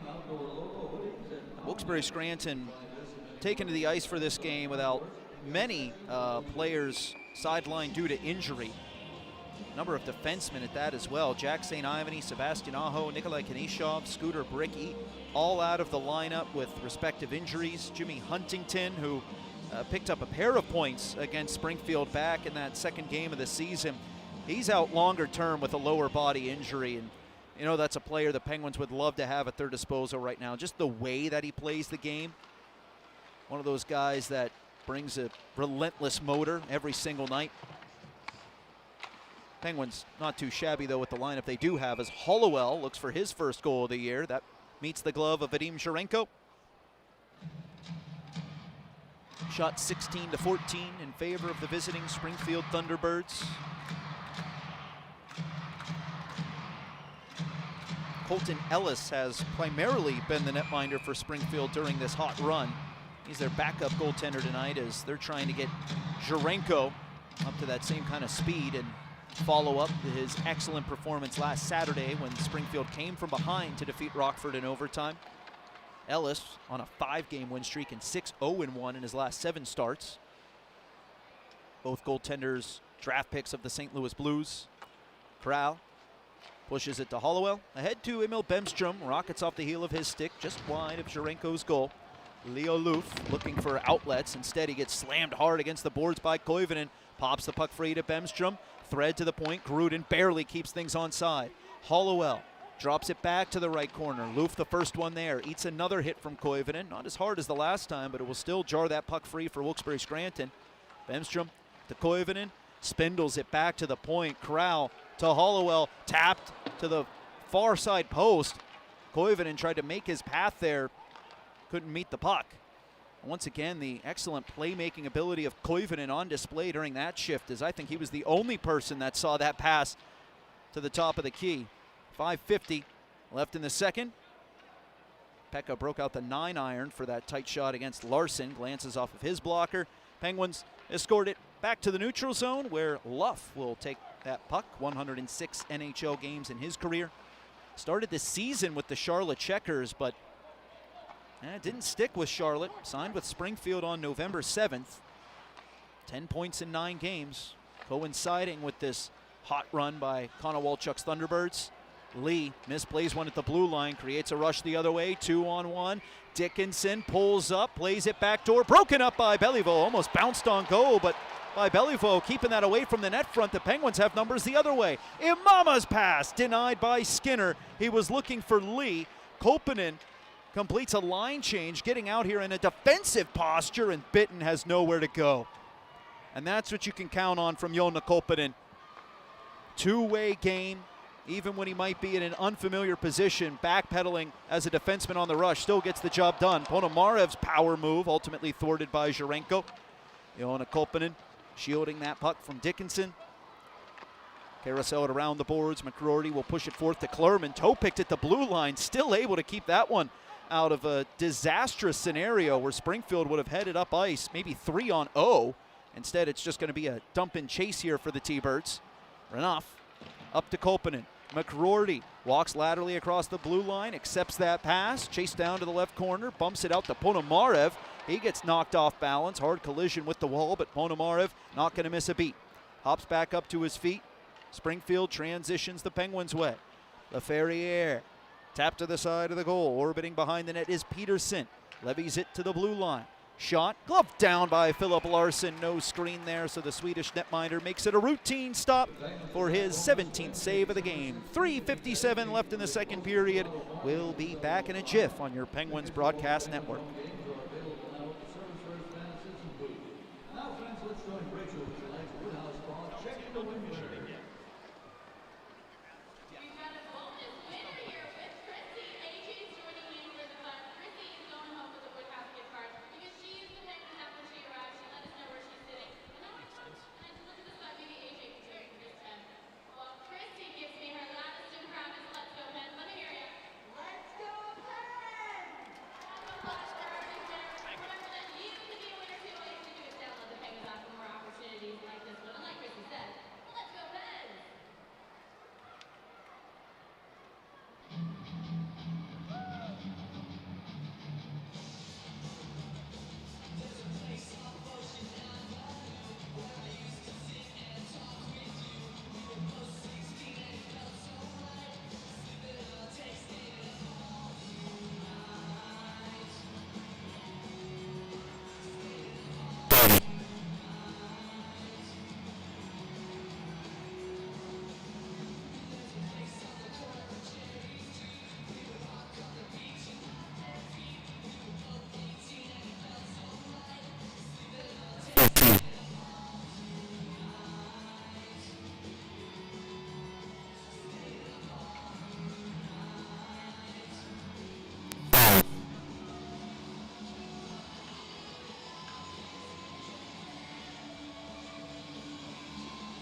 Dalibor Dvorsky taking this face-off against Boris Kachuk.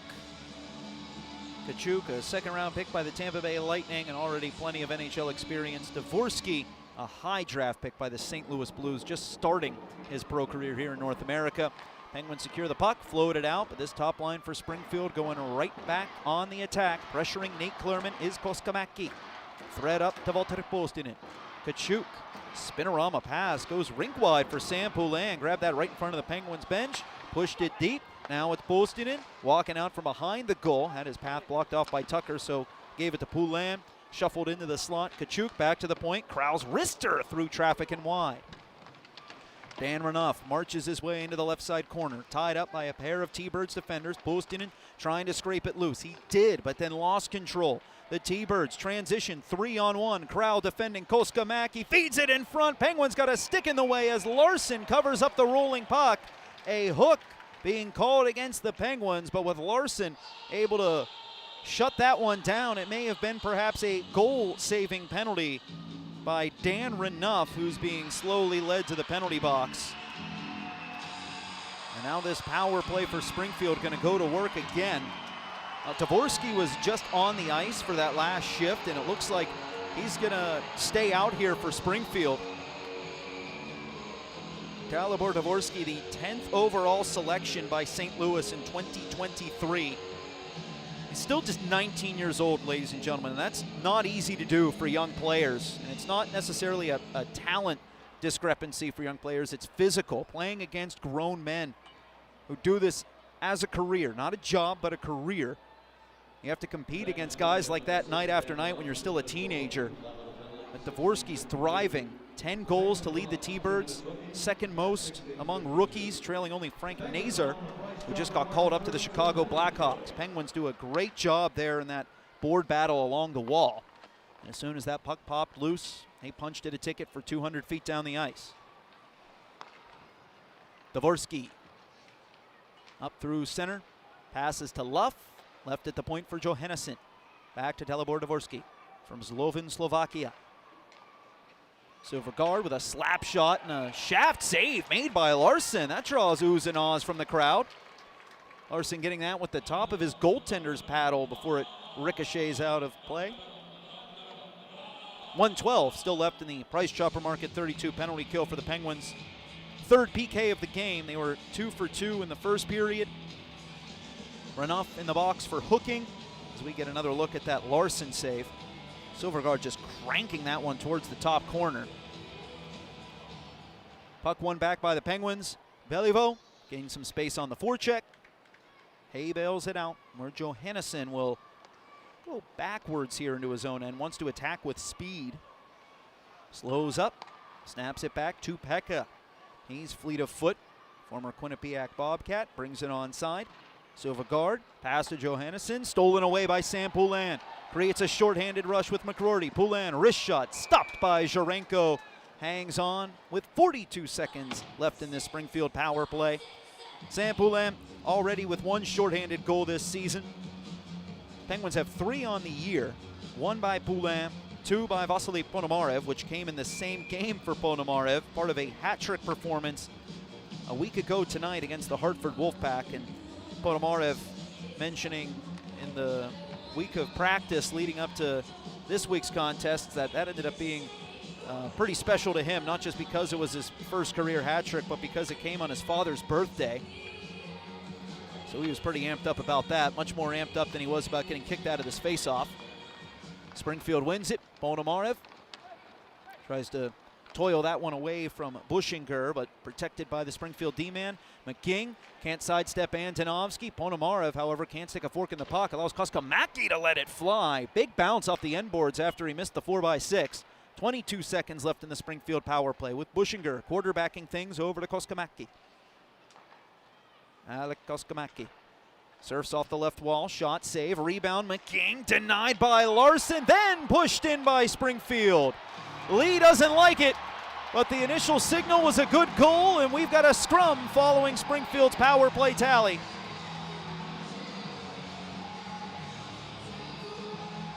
Springfield celebrated. The referee believed that that goal should count as well, pointed to the back of the net as the red lamp came on. Beliveau turning McGing into a mini bobblehead there at the net front as we see how this one found its way through. McGing had the first shot. Oh, we'll hold the phone here for a second. McGing had the shot. It was stopped by Larson. Tucker, there at the net front, gives a big shove to Larson's goaltender's pads, but the puck already seems to be making its way out of the net. Based on that angle right there, it's hard to really tell what transpired. If you push the goalie into the net, that is not a viable way to score a goal. You can't push the goaltender across the goal line for a goal. And that's what it looked like Tucker did. However, the puck had a weird trajectory there, sliding out from under the pads of Philip Larson. Did it already go in and we just couldn't see it? Like McGing's shot had just trickled behind Larson. And that angle, we were shielded from the path of the puck because of Larson's position in relation to the camera. The officials are taking a look at this right now. This one is under video review. Penguins were up 2-0. Springfield made it 2-1. Then the Penguins tallied their second man advantage marker of the game to reestablish their 2-goal lead. Springfield trying to respond with a power play tally of their own late here in the second period to bring themselves back within one. Now, Springfield has only scored one come from behind win when trailing after 2 periods once this season, but that was their last game. A week ago against the Rockford IceHogs, they were down by 1 going into the third period, ended up winning in overtime with a winner by Dalibor Dvorsky. So the decision that hinges on this video review is pretty important. Is it just a 1-goal deficit for Springfield at the end of 40 minutes? Or is the Penguins' 2-goal edge going to stay intact?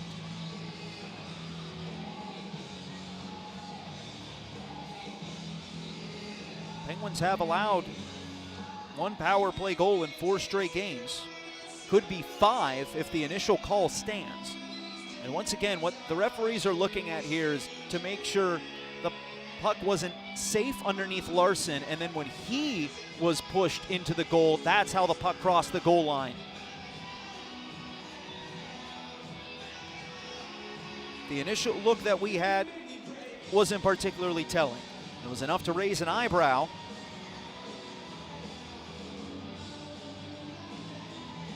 But the fellows who get to make this final decision are just as inquisitive as we are.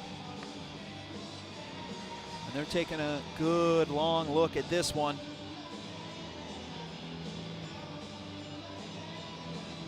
Many tenured fans waiting with bated breath as to the result of this video review.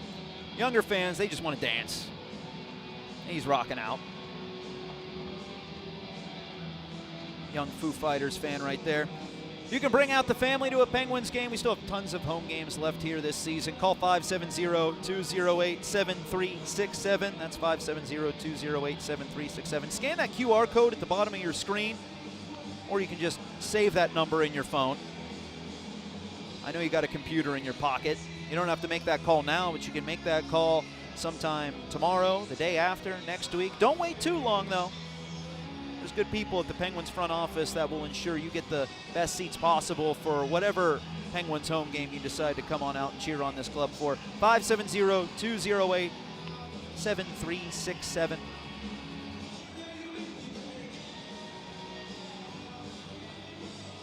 Fun for the whole family. We mentioned the holiday hat trick earlier in this broadcast. A great ticket deal that the Penguins have running. Referees breaking from their huddle, and no goal is the call, so they're reversing the initial decision. And let's see what the reasoning is, if we'll get a message from PA announcer Bobby Day. Referee has ruled no goal. Well, yeah, we knew that. Tyler Tucker chatting it over with one of those referees. That's Jordan Deckard, trying to figure out. It may have been Tucker's goal had that counted. We still weren't really sure who got the last touch on it, whether it was Tucker or McGing. Tucker's been white hot. McGing's been ice cold. Steve Konowalchuk giving Jarrett Burton an earful here. He's trying to figure out what the situation is. And Burton calmly telling him what they saw on the video.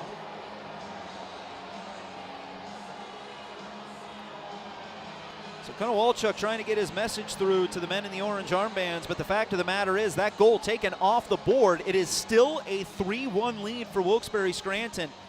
They do remain on the penalty kill for another 9 seconds, though. On the official AHL box score online, they already logged that as Tucker's goal, so it would have been his 5th of the year, and continued his tremendous run here, giving him 6 points in his last 3 games. Alas, that goal now erased after video review. 1:17 still to go in the middle frame. What do these 77 seconds have in store? Puck won by Wilkes-Barre Scranton. Boris Kachuk kicks it ahead, gains the red line, sends it deep. Big bounce off the boards for Poulin, and Tucker quick to slash that away from the Penguins forward. But Renouf is out of the box, goes to the bench, replaced by Postinen, as the Penguins are now, with a little bit of help from video replay, 3 for 3 on the Price Chopper Market 32 penalty kill. A perfect night on special teams thus far. 3 for 3 on the kill, 2 for 2 on the power play. Penguins looking for an even strength goal before the intermission. Kalerman threw one in the air for Kachuk. Couldn't tame it down, but Postinen will keep things on side. Dribbles to the Springfield net front, settled down by Tucker. Arched out of the Springfield zone for an icing. You could tell Justin Lee was furious with Springfield after that goal, not happy with them touching their netminder, and his anger, I guess, justified in a way based on the goal being taken off the board, that Springfield did something a little out of bounds. Not enough to put them in the penalty box, but enough to take a goal off the board. So that tells you why Beliveau and Lee were so angry, trying to protect their netminder, who now has 21 saves in this game. Puck chopped away from Bros, taken north by Matt Luff. 8th year pro, loses control. Emil Bemstrom breaks in. Oh, he scores with a snipe! What a release by Bemstrom! Leaving a scorch mark in the back of the net, and the Penguins score with 18.4 left in the second period. What a swing! Springfield thought they had pulled within 1. Video review took a goal off the board, and you can't teach shooting ability like that. An unbelievable release by Bemstrom. Had the space to get it off, short side top corner, an unbelievable, sinister, ludicrous snipe by Emil Bemstrom now has the Penguins up by 3. Puck falls down on the Springfield bench, delaying their walk back to their locker room for the second intermission. Second goal of the game for Bemstrom. Philip Krall going to pick up a helper on that sequence as well. He's the one who took it away from Luff. And in the blink of an eye later, Bemstrom puts the Penguins up 4-1 with 40 minutes in the rear view mirror. This crowd that came out to cheer on the Penguins tonight, they've seen pretty much everything this evening. They got the teddy bear toss goal early, and the party has not stopped. That late goal by Bemstrom, absolutely massive to put the Penguins up by 3 going into this last period of hockey. We've got highlights aplenty coming at you on the upcoming intermission report.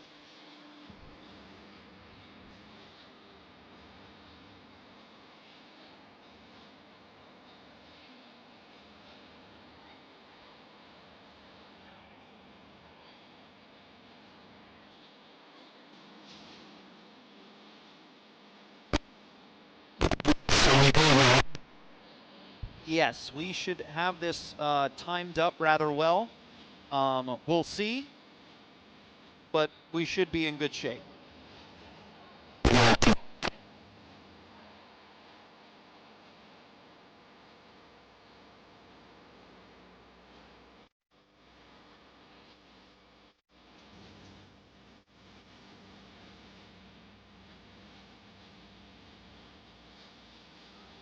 Now, taking a look at the highlights of the second period, courtesy of WBRE 28 and WYLU 22.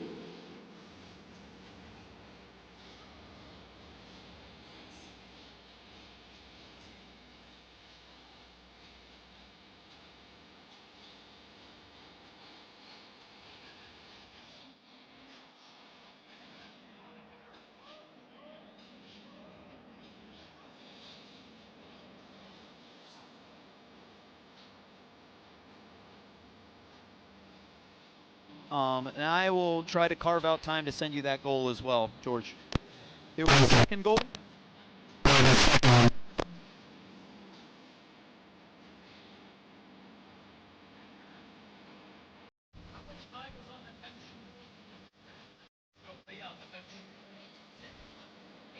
No, it wasn't. It was like 18.3.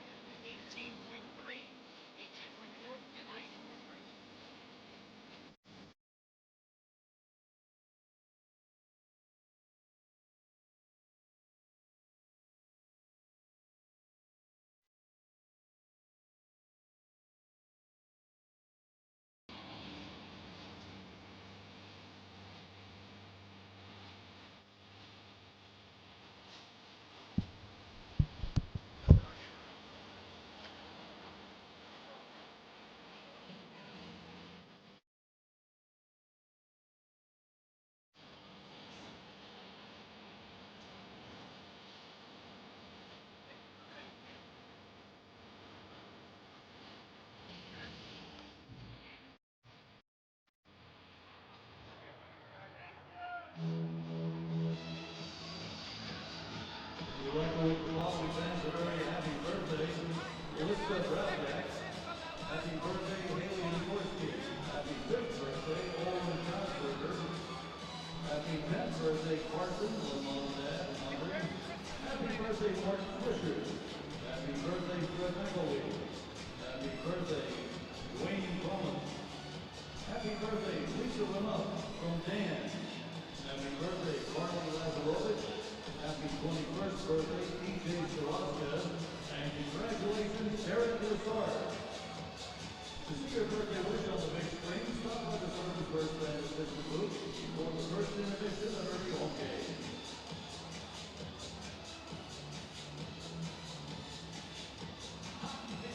February 2nd and 3rd, your American Hockey League All-Stars will meet at the Coachella Valley for the 2025 AHL All-Star Classic presented by Spotlight 29 Casino. The fastest skaters, the hardest shots, and which division is the best in the league. All this and more at the AHL All-Star Classic presented by Spotlight 29 Casino at Acrisure Arena. Go to the AHL.com and get your tickets now.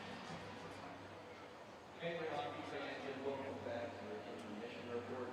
Usually around this time, we like to sit down with a player or coach and get a little bit of insight as to how they're feeling during the course of the season. We're doing something a little special, a little different this time around as we bring in someone who is behind the scenes, helping to set the scene on game nights at Mohegan Arena and KC Plaza. Very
Thunderbirds?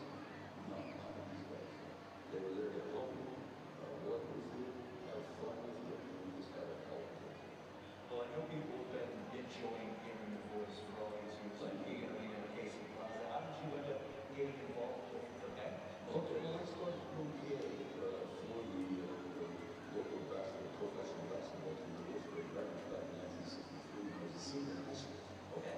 On an emergency basis. The PA announcement never showed up, and that was brought on the radio. Radio filling tonight, and that was it. I did for 63 to 76. And again, I like great basketball players that they were in the NBA.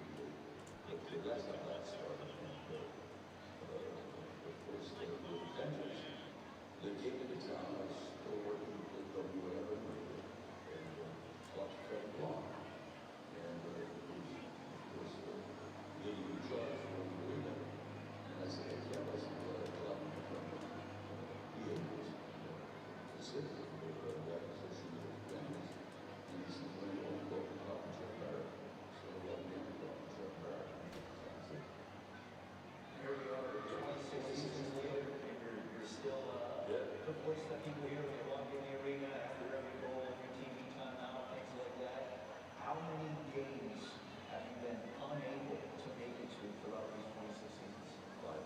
Five. You count on one hand what the other team missed. Yeah, it's like it was 2 ways and 3 6. 3 of those 2 innings, and we still have it on one hand. But after that Hall of Fame, Open stage. open stage there, right? Exactly. I know everyone else, it's a part of the game, it's a part of the experience, coming to the Penguins games to hear your voice, like I said, from the start, every goal, throughout to the finish of it. Hopefully, a successful bout for Wilkes-Barre Scranton in those games.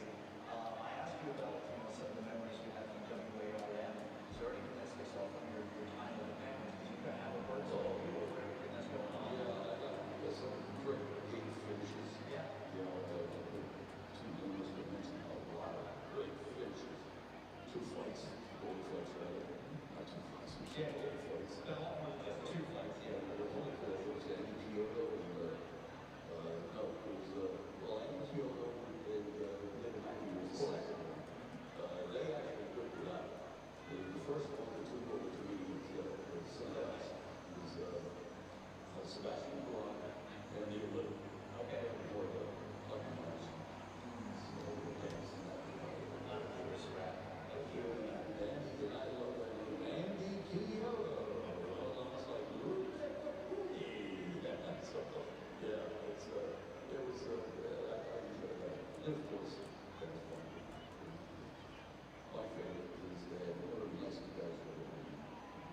I've been a good friend since, up there. So that was his mistake. Well, can't thank you enough for taking the time to talk to us here and telling us these stories and giving us a little bit more background on everything you've been able to accomplish. A belated congratulations on your induction in the Lisbon County Arts and Entertainment Hall of Fame. Thank you. Looking forward to continuing to work with you for all Penguins home games. Beautiful. Thank you. Awesome. Appreciate it. Ladies and gentlemen, we'll be back with more Penguins hockey. Hey there, hockey fans, and welcome. For real fun in real life, make it Mohegan. Make it rain. Make it pour. Make it chill. Make it live. Or just make it up as you go. When it's time to unplug and get in on the action, make it Mohegan. Mohegan, Pennsylvania. What I'm looking for in a bank is one that's looking out for me, like NBT. I want a relationship and a team that supports me and my dreams, like NBT. And let's face it, life can get challenging. I need a bank that's focused on me. They've been rated tops in all the things that matter, like trust, customer service, and financial advice. So when I need a bank I can trust, it's always NBT and me. Benny Brewing Company was built from the ground up back in 2016, and it was our clear choice to go with Service Electric right from the start. Service Electric was one of the higher speed internet services. They also had some great sports packages and things that we can use, like they had a VIP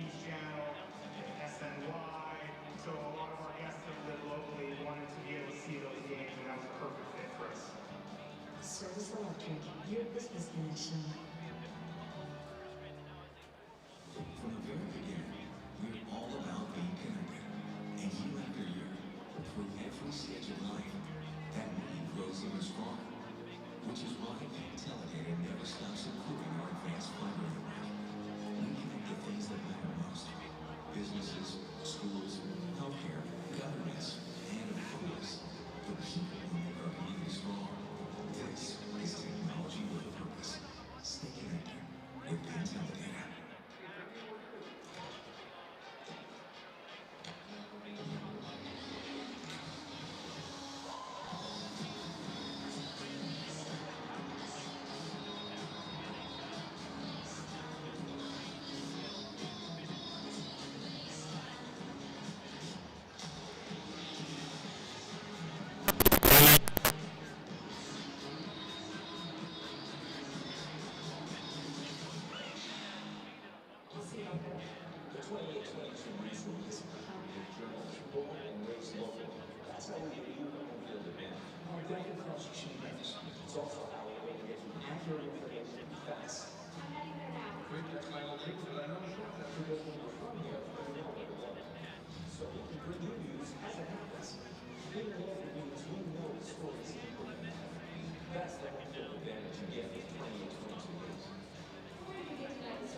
Georgie, how we looking?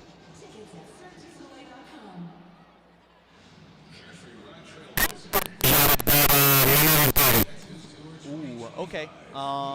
You might have to toss another 30 in there. TBD, I will let you know.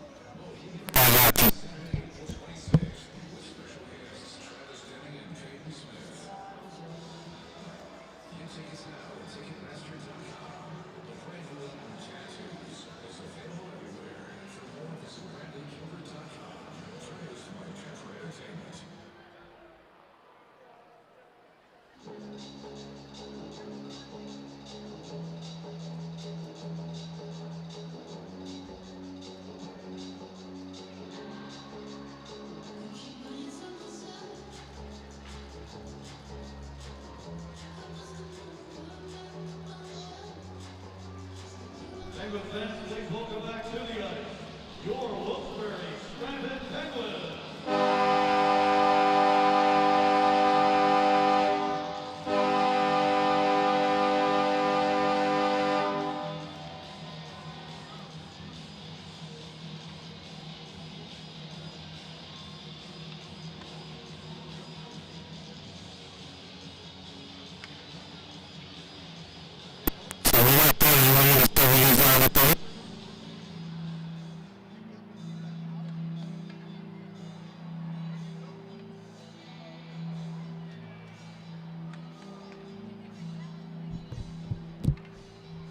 How are we on time?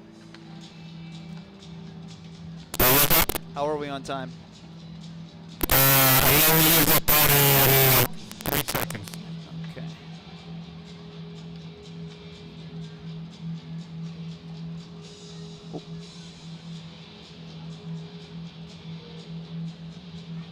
All right, folks, we're back here ahead of the third period between the Wilkes-Barre Scranton Penguins and the Springfield Thunderbirds. The Penguins scoring late in the second to go up by 3 goals. That came shortly after a video review erased a goal by Springfield. So a massive 2-goal swing there in the waning moments of the middle frame. Ville Koivunen had an assist added to Bemstrom's second goal of the game. That goal that came with 18.3 seconds left in the second period. So Koivunen now has himself a 2-assist game to go along with the 2 goals by Emil Bemstrom. Emil Bemstrom was acquired by the Pittsburgh Penguins in a trade late last season in exchange for Alex Nylander, who, I mean, we saw Nylander showcase twisted wristers like that frequently during his tenure with Wilkes-Barre Scranton. Bemstrom played out all of last year in Pittsburgh, or I should say the remainder of last year in Pittsburgh. But since coming here to Wilkes-Barre Scranton, he has been a consistent source of offense, over a point-per-game producer. And he's got 2 tallies tonight. Postin and Kachuk and Poulin start this third period, and Kachuk, even though he lost the faceoff, will try and push Springfield back into their own zone. Puck tapped around Crowell by Luff. McGing turning on the afterburners through center, drops one to Pekka, wrist shot, he scores! In the blink of an eye, Springfield tallies 17 seconds in. They got that goal back that was taken away before. It's 4-2. Pekka lighting the lamp, and that's some pretty impressive shooting ability for him as well. That's with tons of space, too. Long way to go to that net, but he pulls it right over the glove of Larson into that far side top corner. Springfield's captain with his 9th of the season. 9 points in his last 9 now after that tally. And Springfield coming out to start this third period with a purpose.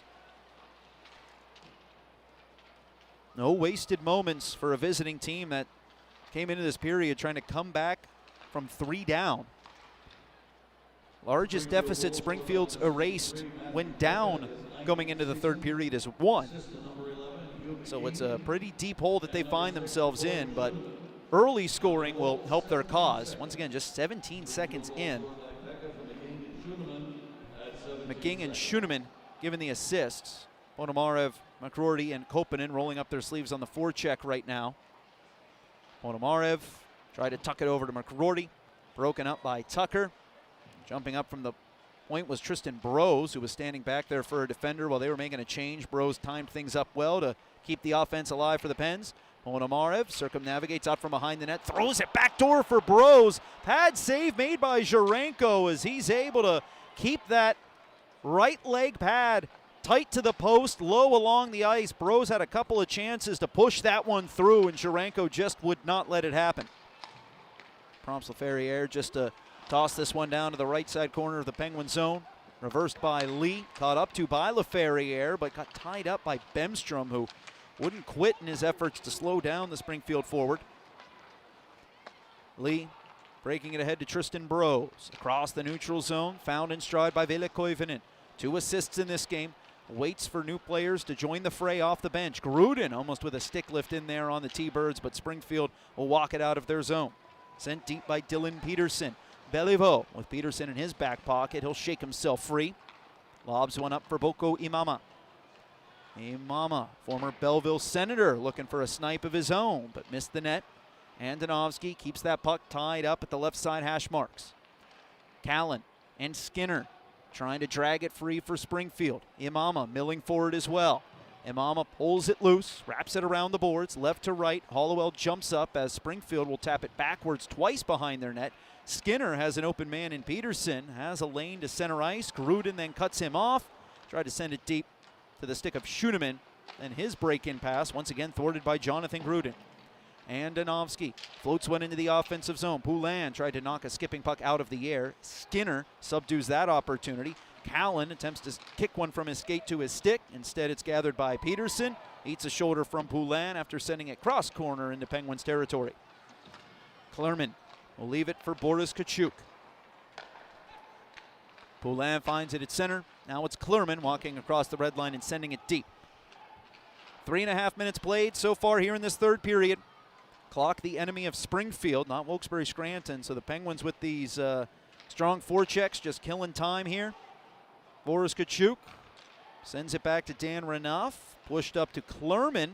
Wrist shot gets blocked. Hobbles its way back to Klerman. Now at the side of the goal, it's Poulin trying to wrap around. Sent wide. Bostinen snaps it back to the point for Renouf. Twisting it back down the left side boards. Poulin tried a little give and go with Bostinen in tight. Couldn't make it work, and now Springfield rambles the other direction. McKing pressured from behind by Bostinen. Drop pass, Luff sent back to McKing behind the Penguins goal. Tosses it in front, found by the T-Birds and pushed behind Larson. Bouncing puck came to Scott Harrington, and the former Penguin makes this a brand new hockey game. 4-3. Springfield trails by 1 with the goal coming at 4:08 of this third period. McKing just with a hope pass there in front. It hit off the skates of Bostinen and then ended up right in Harrington's wheelhouse.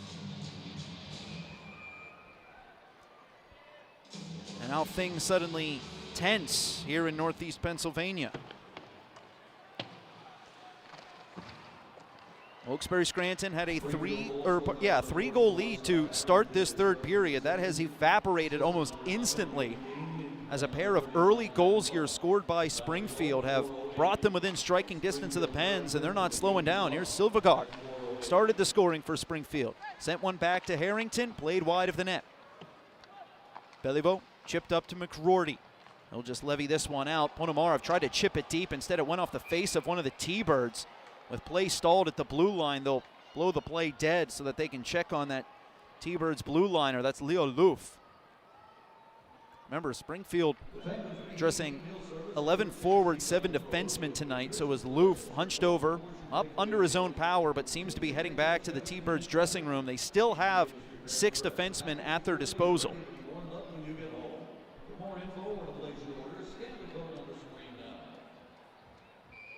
Hopefully everything okay for Leo Loof. Once again, he got up under his own power.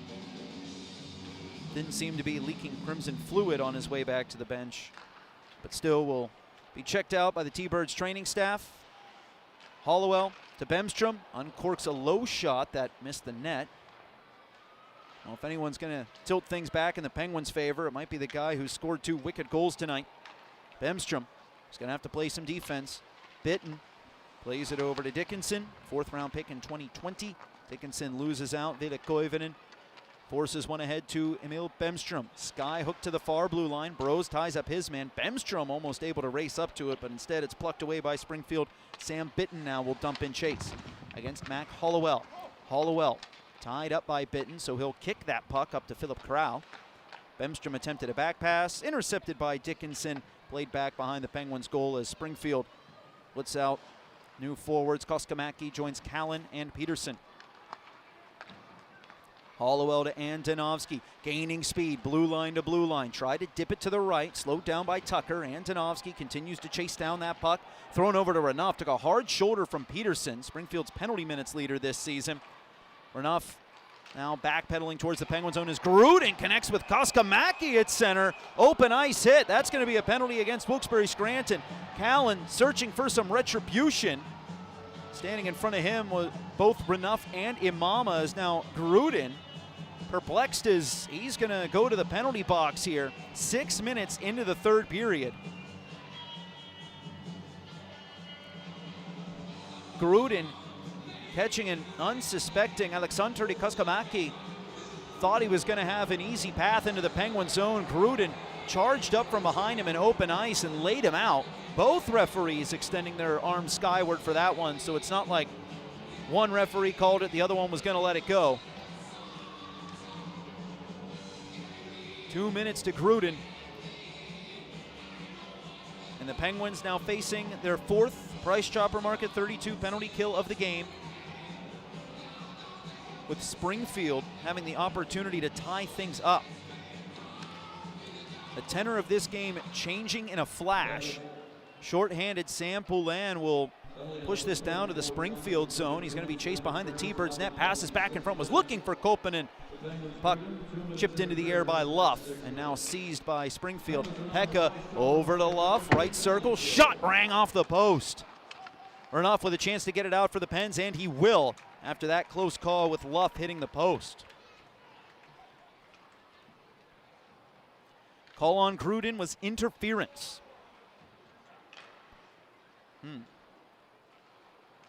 Pekka swerves his way onside. Rink-wide pass over the outstretched stick of Kachuk, back to Luff. Tossed back down low, hits the end boards and is reeled in by Silvergård. To the point, Johannesson to Dalibor Dvorsky. Finding it now is Luff. Left side hash marks, plunges it down low for Pekka. Pekka steps around one defender, goes back, Johannesson, shot, goes over the goal. Settled down by Silvergård. Silvergård to Johannesson, top of the key, swiveled back over to the left. Luff, tight shot, got deflected towards the net, hit off the side of the goal. Lee shaking his hand after blocking that one, but going to stay out here for the Penguins. 44 seconds left in the kill. Silvergård down low to Luff, seen past Dvorsky, fired on goal, stopped by Larson. Handled by Pekka in the right side corner, snaps it back to the point. Johannesson, Luff, one-timer, dribbles in front, and another save by Philip Larson. 25 seconds left in the penalty kill. Springfield trapping the Penguins in their zone and the dying embers of their power play. Johannesson goes to Silvergård, shot wide, hits the boards, back to the blue line, trickles past the threshold, so Springfield going to have to tag up here. Penguins get fresh penalty killers out here, at least on the forward side. Klurman and Beliveau out as defenders, and then an errant pass will bring the power play to an end. Antonovsky steals it away from Johannesson, but the Penguins are ruled offside. Crowd doesn't like it, but at the very least, Wilkes-Barre Scranton stays perfect on the PK, and they stay in the lead. 4-3 here on your Penguins Broadcast Network.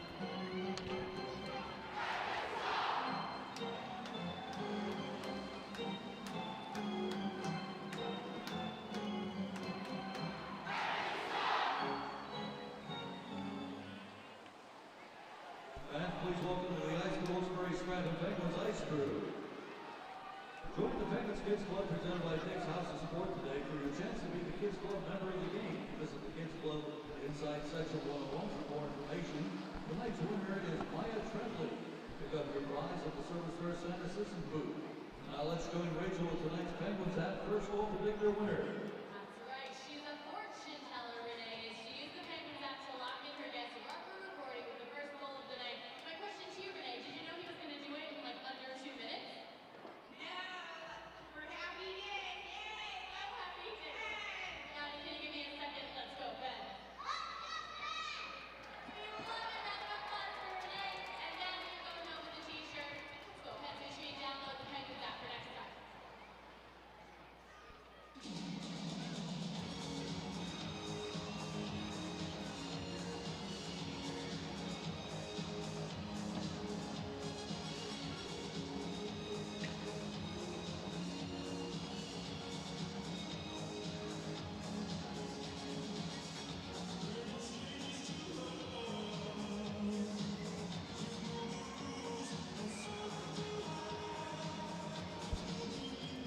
The fans' enthusiasm not waning after the 2 early goals by Springfield have reshaped and terraformed the complexion of this game. 11:45 still left here in the third period. Penguins up by 1, which what was once a commanding lead. Burrows gets dump trucked at center ice. Penguins continue their pursuit of the puck. Koivunen cuts around a defender, toe drags in front, and a shot to the short side denied by Jurenko.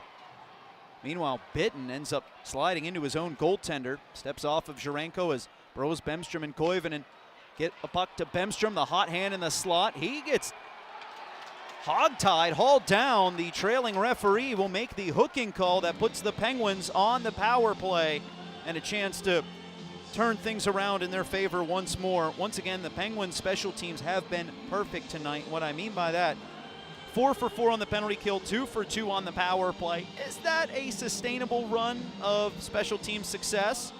Some would say no. The Penguins hope that they can go up by 2 again and get themselves some breathing room on a suddenly surging Springfield team.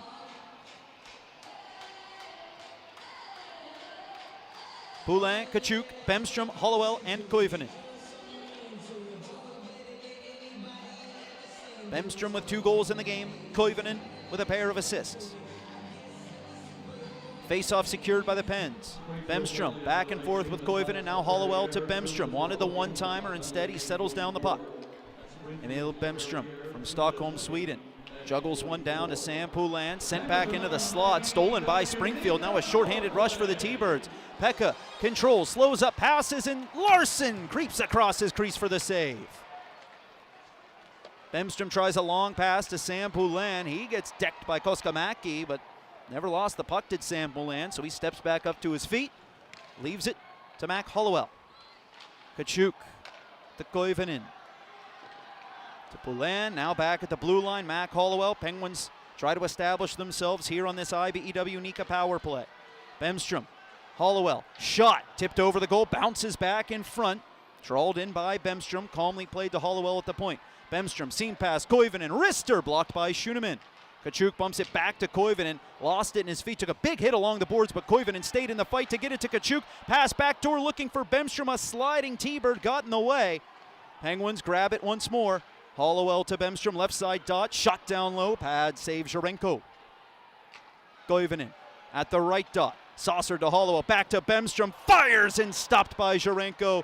Kachuk with a great dive to retrieve that puck again and keep the offense alive for the Pens. Stick back to Hollowell, now Bemstrom, bottom of the left circle, shoots, save, puck secured by Jarenko. Kachuk and Poulin in the area, but neither could find Twine. 29 seconds left in the power play, 9:45 remaining in the third period, and a new unit steps on for what's left of this Penguins man advantage. Bros, McGroarty, Ponomarev, Kral, and Postinen. That was a great shift by that last unit for the Penguins, but Jarenko would not yield. Big saves in key moments by the 6'4" goaltender of the Springfield Thunderbirds. Ponomarev waved out of the face-off dot, replaced by Tristan Bros. Puck won back by Springfield. They're trying to clear it out. They do not. Kral to Postinen. Wrist shot, stopped up high by Jarenko. Another chance to clear for Harrington. He's thwarted in that attempt by Ponomarev. Creates a puck battle along the wall. Postinen punts it over to Kral at the right side boards. Dip down to Tristan Bros. In the corner, defended by Tucker. Behind the back pass, Vasily Ponomarev with it. Return to Bros. Dances behind the Springfield net. Backhands one to Postinen. Sent to the point. Springfield gets their man out of the box. Postinen tries a rink-wide feed to Ponomarev. Couldn't connect cleanly. A Ferrier out of the box, and Callan will just traipse across the blue line before sending it down behind the Penguins net. Springfield with their first successful penalty kill of the game comes at a crucial moment. Still a 1-goal lead for Wilkes-Barre Scranton, but Springfield buzzing here in this third period. They can thank Vadim Jarenko for his Herculean work on that penalty kill to keep themselves within striking distance. Now it's Koskamaki, hits a trailer, stepping up and shooting was Schuneman. Right pad save made by Philip Larson. Schuneman trying to bebop into the slot. Renouf wouldn't let him through. Gruden with an aerial pass, falls down for Corey Antonovsky. Chipped ahead for Boko Imama. Imama hits the brakes in the right side corner, was looking for Renouf. It's kicked away by Schuneman protecting the net front. 8:20 left in the third. Renouf back at center. Lee begins the advance for the Pens. Spins it around the boards right to left. Gruden hunting for it against Dvorsky. Pitched up into the air by Schuneman. Falls back at the Penguins' blue line where it's gathered by Isaac Beliveau. Beliveau off the stick of Lee.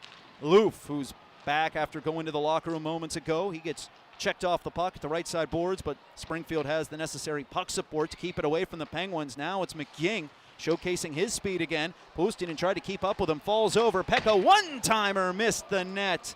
Rolls up the dasher, but kept onside by Leo Loof. shot, slowed down by Wilkes-Barre Scranton, now pushed forth through the neutral zone, all the way back towards Vadim Zherenko. So as the goaltender gets a touch, there's no icing. Clock keeps rolling with 7.5 minutes remaining in regulation. Luff tried to send it deep. Instead, he got too much air underneath that, sent soaring over the glass to a fan in the 4th row of section 119, and thus sending us to a commercial break. Business picking up here in this 3rd period. We'll see how things shake out on your Penguins broadcast network.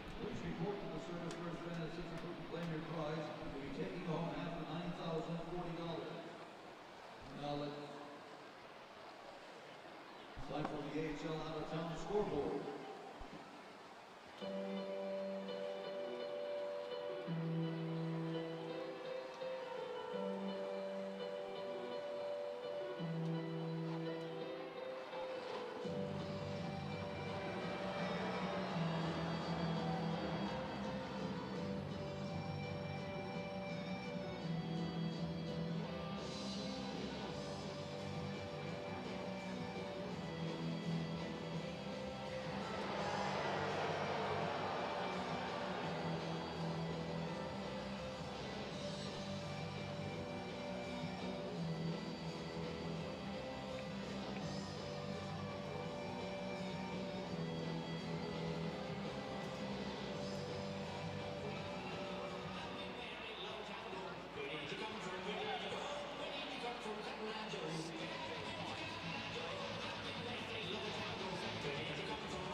Play resumes here in this 3rd period. Philip Corral back in the Penguins zone. Pressure coming from Matthias Laferriere, but Corral able to handle that forechecking force. Propelled the puck back to center. Dump in by Springfield. Went off of one of the officials. Kept it in play for Springfield to try a short side shot. Rippled off the side of the net. Taken again by Matthias Laferriere. Played his junior hockey for the Cape Breton Screaming Eagles. Pass into the slot. Bushinger chopped off the puck. Bemstrom heads through center. Drop pass Koivunen, and now a spinning dump in will allow Bros to pursue the puck against Corey Schoenemann, former Laval Rocket. Spins away from the pressure from Bros. Sent one ahead. Rockets off the stick of Bitten. Down back behind the Penguins net. Scooped up by Nate Klerman. Klerman tried to hit McGroarty on the breakout. Disrupted by Springfield. Rolling back behind the Penguins net is Peterson. Protecting that puck with one hand on his stick. Flicks it to the point. D-to-D pass. Johannesson pushes it back behind the Penguins goal. Callan with a reverse feed. Creates a race for it in the right corner. Koppanen quickly to it for the Pens. McGroarty tries to tie up McGing. Wilkes-Barre Scranton can't get it out. Dangerous pass held onside by Springfield. Sent in front. Penguins block it.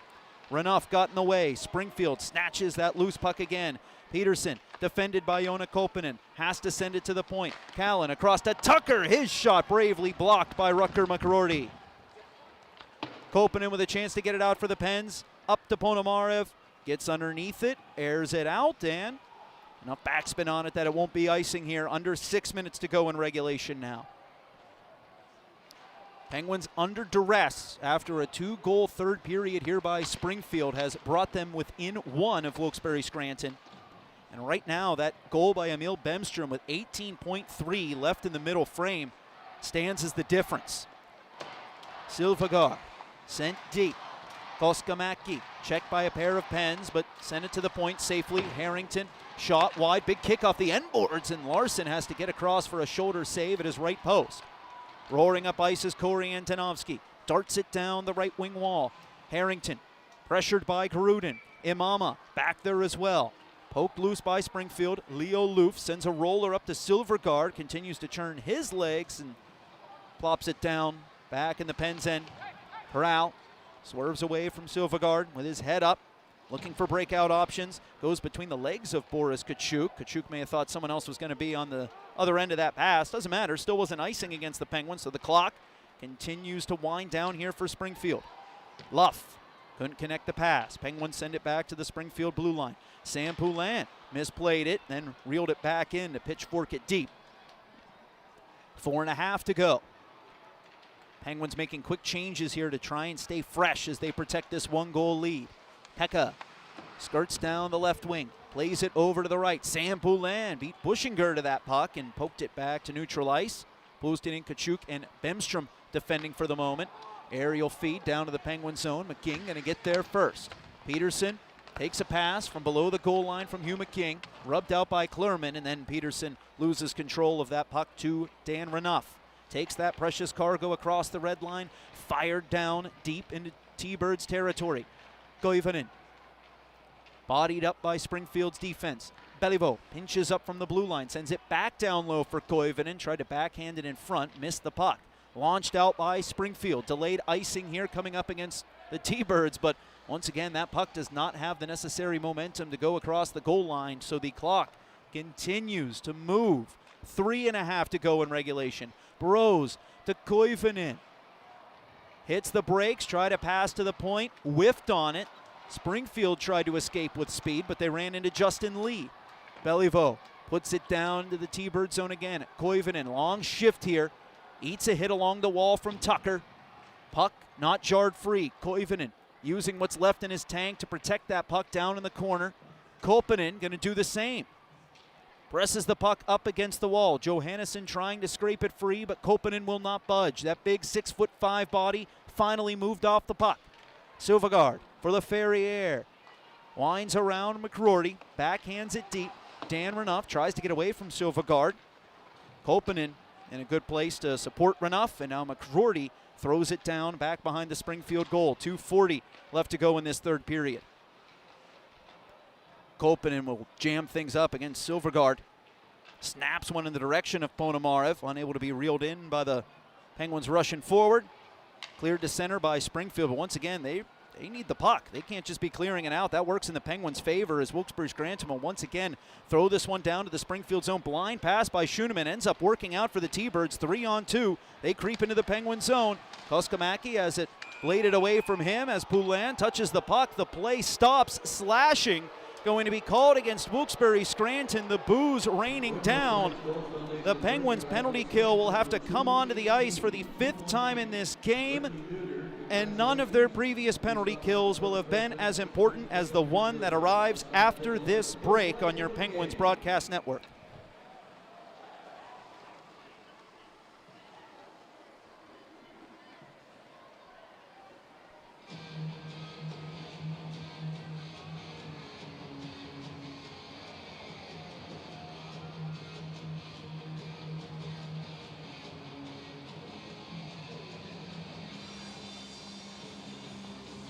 Now let's take a look at the PNC play of the game.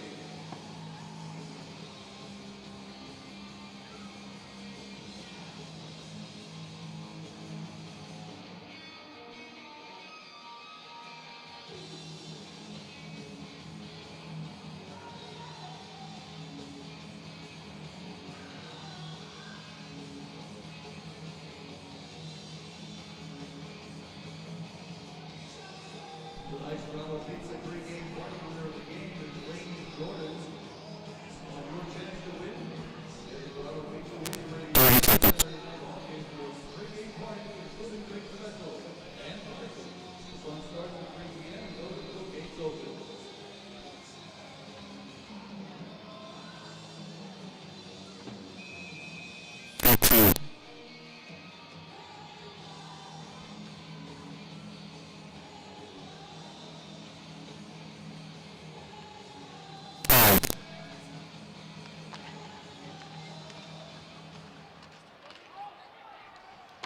Massive penalty kill here for the Penguins. Springfield pulling their goalie with 2 minutes to go for a 6-on-4 man advantage. Luff passes in front and Springfield scores. Aleksandr Koskamaki ties this game 4-4 with 1:56 left in regulation.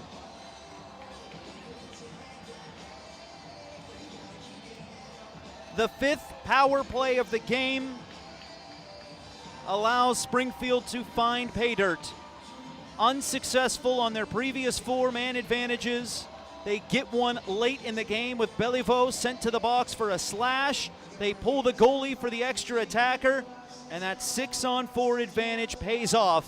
We have a tie game for the first time since we were 1 minute and 50 seconds into this contest. The Penguins took the lead on their teddy bear toss goal under 2 minutes into the action.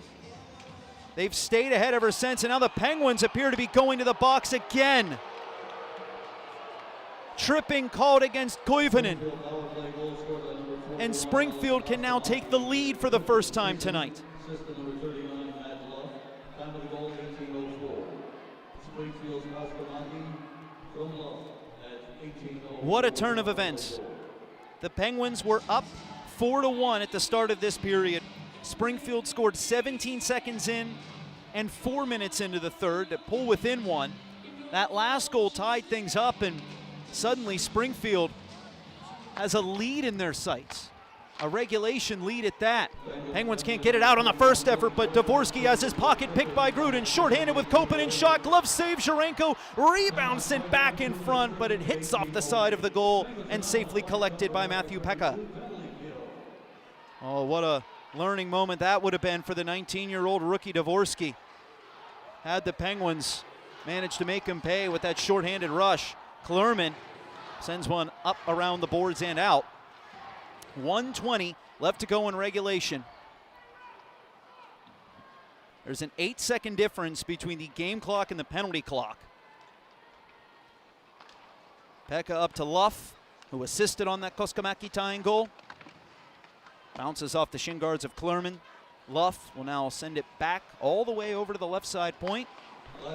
Rattled deep, Luff back over to the left point. Now top of the key, Johannesson. Slap shot blocked by Renouf. Comes back to Dvorsky. Luff looking in front, intercepted by Poulin, who wastes no time throwing that puck the length of the ice. 42 seconds left in regulation. A tie game here at Mohegan Arena at KC Plaza under wild circumstances. Tucker charges through the neutral zone. Given to LaFerriere, rink wide, connects with McKing, sidesteps Koponen, dropped back to the point. Tucker, top of the right circle, back to Bushinger. Now a shot blocked by Justin Lee, backhands it to the blue line but not out. Held by Koskemaki, but the long reach of Joona Koponen will pitch it back to the T-Bird zone. Koponen races to the bench for a replacement. 5 seconds left in regulation. T-Birds onside. Koskemaki finds Tucker. His shot blocked. And time will run out as McKing lets one final bid fly. Ladies and gentlemen, we may not have seen this coming when we started the third period, but we are going to the Toyota RAV fourth period. Some free hockey presented by the 7 Northeast PA Toyota dealers. Toyota, let's go places. Wilkes-Barre Scranton going to overtime for the 4th time this season. They are 1-1 in their previous overtime decisions. They won an overtime game here at home ice against the Lehigh Valley Phantoms and lost an overtime game to Lehigh Valley in their building. For Vadim Zherenko and the Springfield Thunderbirds, this is their 5th trip to sudden death overtime, 3rd straight game featuring OT for the T-Birds. They are 3-1 in overtime. Dalibor Dvorsky putting the dagger in the hearts of the Rockford Ice Hogs this time last week. The Penguins will be starting the overtime period on the penalty kill for 8 seconds. Then Ville Koivunen will come out of the box and the teams will skate 4-on-4 until the next whistle. The Penguins' overtime winner this season came at 4-on-4 after an early OT penalty kill. That was Tristan Brose. But the Penguins have to take care of business on their 6th penalty kill of the game first. And to do so, the Penguins are deploying Nate Klerman, Dan Renouf, don't want to get those two gentlemen mixed up, and Joona Koponen. Koponen sharp defensively all night. His teammate Mark Johnstone says he likes to compare him to Alexander Barkov because of that reach and prowess at the face-off circle, which helps the Penguins kill some time right off the hop. Out of the box comes Koivunen. So the penalty killed, but 4-on-4 play here in sudden death overtime. Next goal wins the game. Johannesson leaves it up high for Hugh McKing. 2 assists in that third period. Tucker looking rink wide, picked off by the Penguins. Koivunen heads up ice with Bemstrom. Tucker comes over to snuff it out. And now it's McKing speeding up ice. Lost his balance. Penguins have it once more. Dan Renouf swivels away from Johannesson, drops it back to his D partner Nate Klerman. Koivunen sends it cross corner as the Penguins send new players out here. Weird bounce off the wall will allow Bemstrom to step up to it for the Penguins. Given to the point, Philip Corral played in the slot. Koivunen be chased away to the perimeter. Rink wide pass, knocked down by Koskamaki. Koskamaki then turns it over to Koivunen, flicked up, looking for Bemstrom, doesn't have anywhere to go. Back pass, Mac Hollowell keeps it in his possession as he'll wheel back to the Wilkes-Barre Scranton zone. Still skating at 4-on-4 here with the score, 4-4 in overtime. Philip Corral tries to shoot, can't get the bit away. Koskamaki with numbers for Springfield. Ahead, it's Peterson in the slot, passes backdoor to Schoenemann, couldn't connect with the defender who jumped up into the rush. Koskamaki couldn't keep it onside. Peterson tracks it down at his own blue line. Shots are 30-25 for Springfield. A 3-goal third period to force this overtime. Speeding up ice is veteran Matt Luff. Plays it off the boards to himself. Whips it back to the left point for Tucker. Dish to the right. Johannesson on the ice again here in sudden death OT. To Tucker. Right side hash marks. Drops one back. Hard shot. Missed the net. Escapes the stick of Johannesson. Comes back to center where Tyler Tucker will settle it down. Pass up ice, Johannesson, defended by Renouf and Klerman. Johannesson still with it, stick handling in a phone booth. His path carries him behind the Penguins net where he loses out to Sam Poulin. Rutger McRory, one-on-one against Tyler Tucker, driving wide, slows down, digs in on his edges, tried to drop it back to Hollowell. Springfield breaks up that pass, Silvergard getting his stick in the way. Pops free to Peterson. Overtime halfway gone. We still have yet to have a whistle, which is why we are still skating at 4-on-4. Following the penalty kill by the Penguins to start sudden death OT. Springfield will drop it back to Hugh McKing. He's got wheels. Gonna try and use them. Serpentines around Poulin, now in the slot, pulls it to the backhand, lost control, given back to the point. Schoenemann has it stabbed off of his blade. McKing gets it again, bumped to Buschinger. Defenseman rolls away from Hollowell. Sent deep by Springfield, McKing waiting for it, trying to shake free from the defensive crowd. McKing, rink-wide pass, Poulin got a stick on it. Bemstrom going up ice, tried the home run feed, broken up by Springfield. Hollowell grabs the bouncing puck and safely puts it on the stick of Philip Corral. Hollowell cuts around Dalibor Dvorsky. Onside with Ville Koivunen. Koivunen back to Mac Hollowell in the corner. Has it poked loose, Schoenemann, then gives it back to Mac Hollowell in front, backhand move, can't get the shot away, then he gets tackled. The Penguins going to the power play. Buschinger to the box for holding, and a chance to send this crowd home happy with a power play that has already scored on 2 of its 3 man advantage opportunities this evening. And Kirk McDonald wasting no time signaling to the referees that he wants to call his timeout. Looks over to his assistant, Nick Luco, breaks out the Expo marker and is going to give his soldiers their marching orders here. The Penguins are only going to have 4 players on the ice for the 4-on-3 power play, but there's about 12 players that want to know what this play is going to be. Springfield will also use this timeout to get their defensive assignments. Nick Luco brought on to Kirk McDonald's staff this year, both of their first years behind the bench in the American Hockey League. Luco was once a player for Kirk McDonald when he was a coach in the ECHL with the Reading Royals. Luco coordinating the Penguins' power play this season. 8th best man advantage in the league coming into tonight. Started the game 2 for 2. And now the fate of the contest hangs in the balance of whether or not the Penguins can bury a 3rd power play goal this evening. 1:22 left in overtime, so the Penguins won't get to work with the full 2-minute minor given to Buschinger for holding. Penguins come out with Koivunen, Kachuk, Bemstrom, and Corral. Face-off won by Boris Kachuk. Corral controls at the blue line. Corral backpedals to the right, passes to Koivunen, down low, Bemstrom for the hat trick. Oh, he's robbed by Jurenko. Pretty move by Bemstrom, but Jurenko tracked it the whole way. Short-handed now is Tucker, not going to challenge the Penguins. He'll zip it all the way back to his own zone. Pekka sees a poke check come out from Kachuk. Boris Kachuk just toiling away down low for the Penguins. Puck dislodged once more out of that pile, but Tucker now not going to do anything fancy. Plays it down to the Penguin zone. Larson raced out of his net, dropped it ahead to Emil Bemstrom. Kachuk over to Ville Koivunen. 40 seconds left in overtime. Game tied 4-4. Ville Koivunen down to Bemstrom, tries the same move and scores!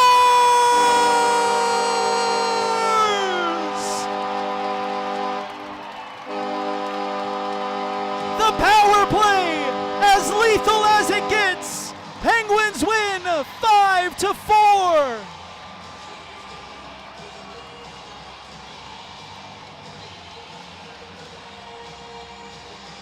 What a night. The party started early with the teddy bear toss goal, a minute 52 in, and now ends with 32.8 left in overtime. Bemstrom tried this move before. He was denied on the first instance, but that puck continued its path towards the goal line and trickles in. We still don't know who's going to get credit for that because Kachuk took a whack at it. This might be a hat trick overtime game winner for Emil Bemstrom. And what has been a sensational individual game by that young man, regardless of whether he's going to get the hat trick or not. But what matters most is that Wilkes-Barre Scranton is going to earn the win. 5-4, going 3 for 4 on the power play. The Penguins are 14-7, 1-0 this season. They continue their upwards trajectory in their first year under the tutelage of head coach Kirk McDonald. Teddy bear toss, a grand success for the Penguins. Boris Kachuk. And the goal belongs to Kachuk. His 12th of the season. Assist to number 52, Emil Bemstrom. And number 41, Ville Koivunen. 3 assists for Koivunen, 3 points for Bemstrom, and a game-winning goal by Boris Kachuk, his team-leading 12th tally of the year. That's your bookend on this broadcast, ladies and gentlemen. Thanks so much for tuning in tonight. What a show we were treated to this evening. Shout out to everybody who made this broadcast possible, including our partners at WQMY, My Network TV, to the B&A crew, making everything run smoothly upstairs, and of course all of you for watching this chapter of Penguins hockey. Come on out and see this team in person. It has been an electrifying start to the year with plenty of hockey still left to go. Good night, everybody. Thanks for watching. Now, fans, let's welcome the latest 3 stars of the game. Tonight's third star from Springfield, number 41. And for those of you that are still listening on our radio affiliate, don't you worry. We still have plenty to talk about here. We've got tons of highlights to run through after this sensational 5-4 overtime win by the Penguins. Penguins post-game show coming at you in a moment on WILK News Radio.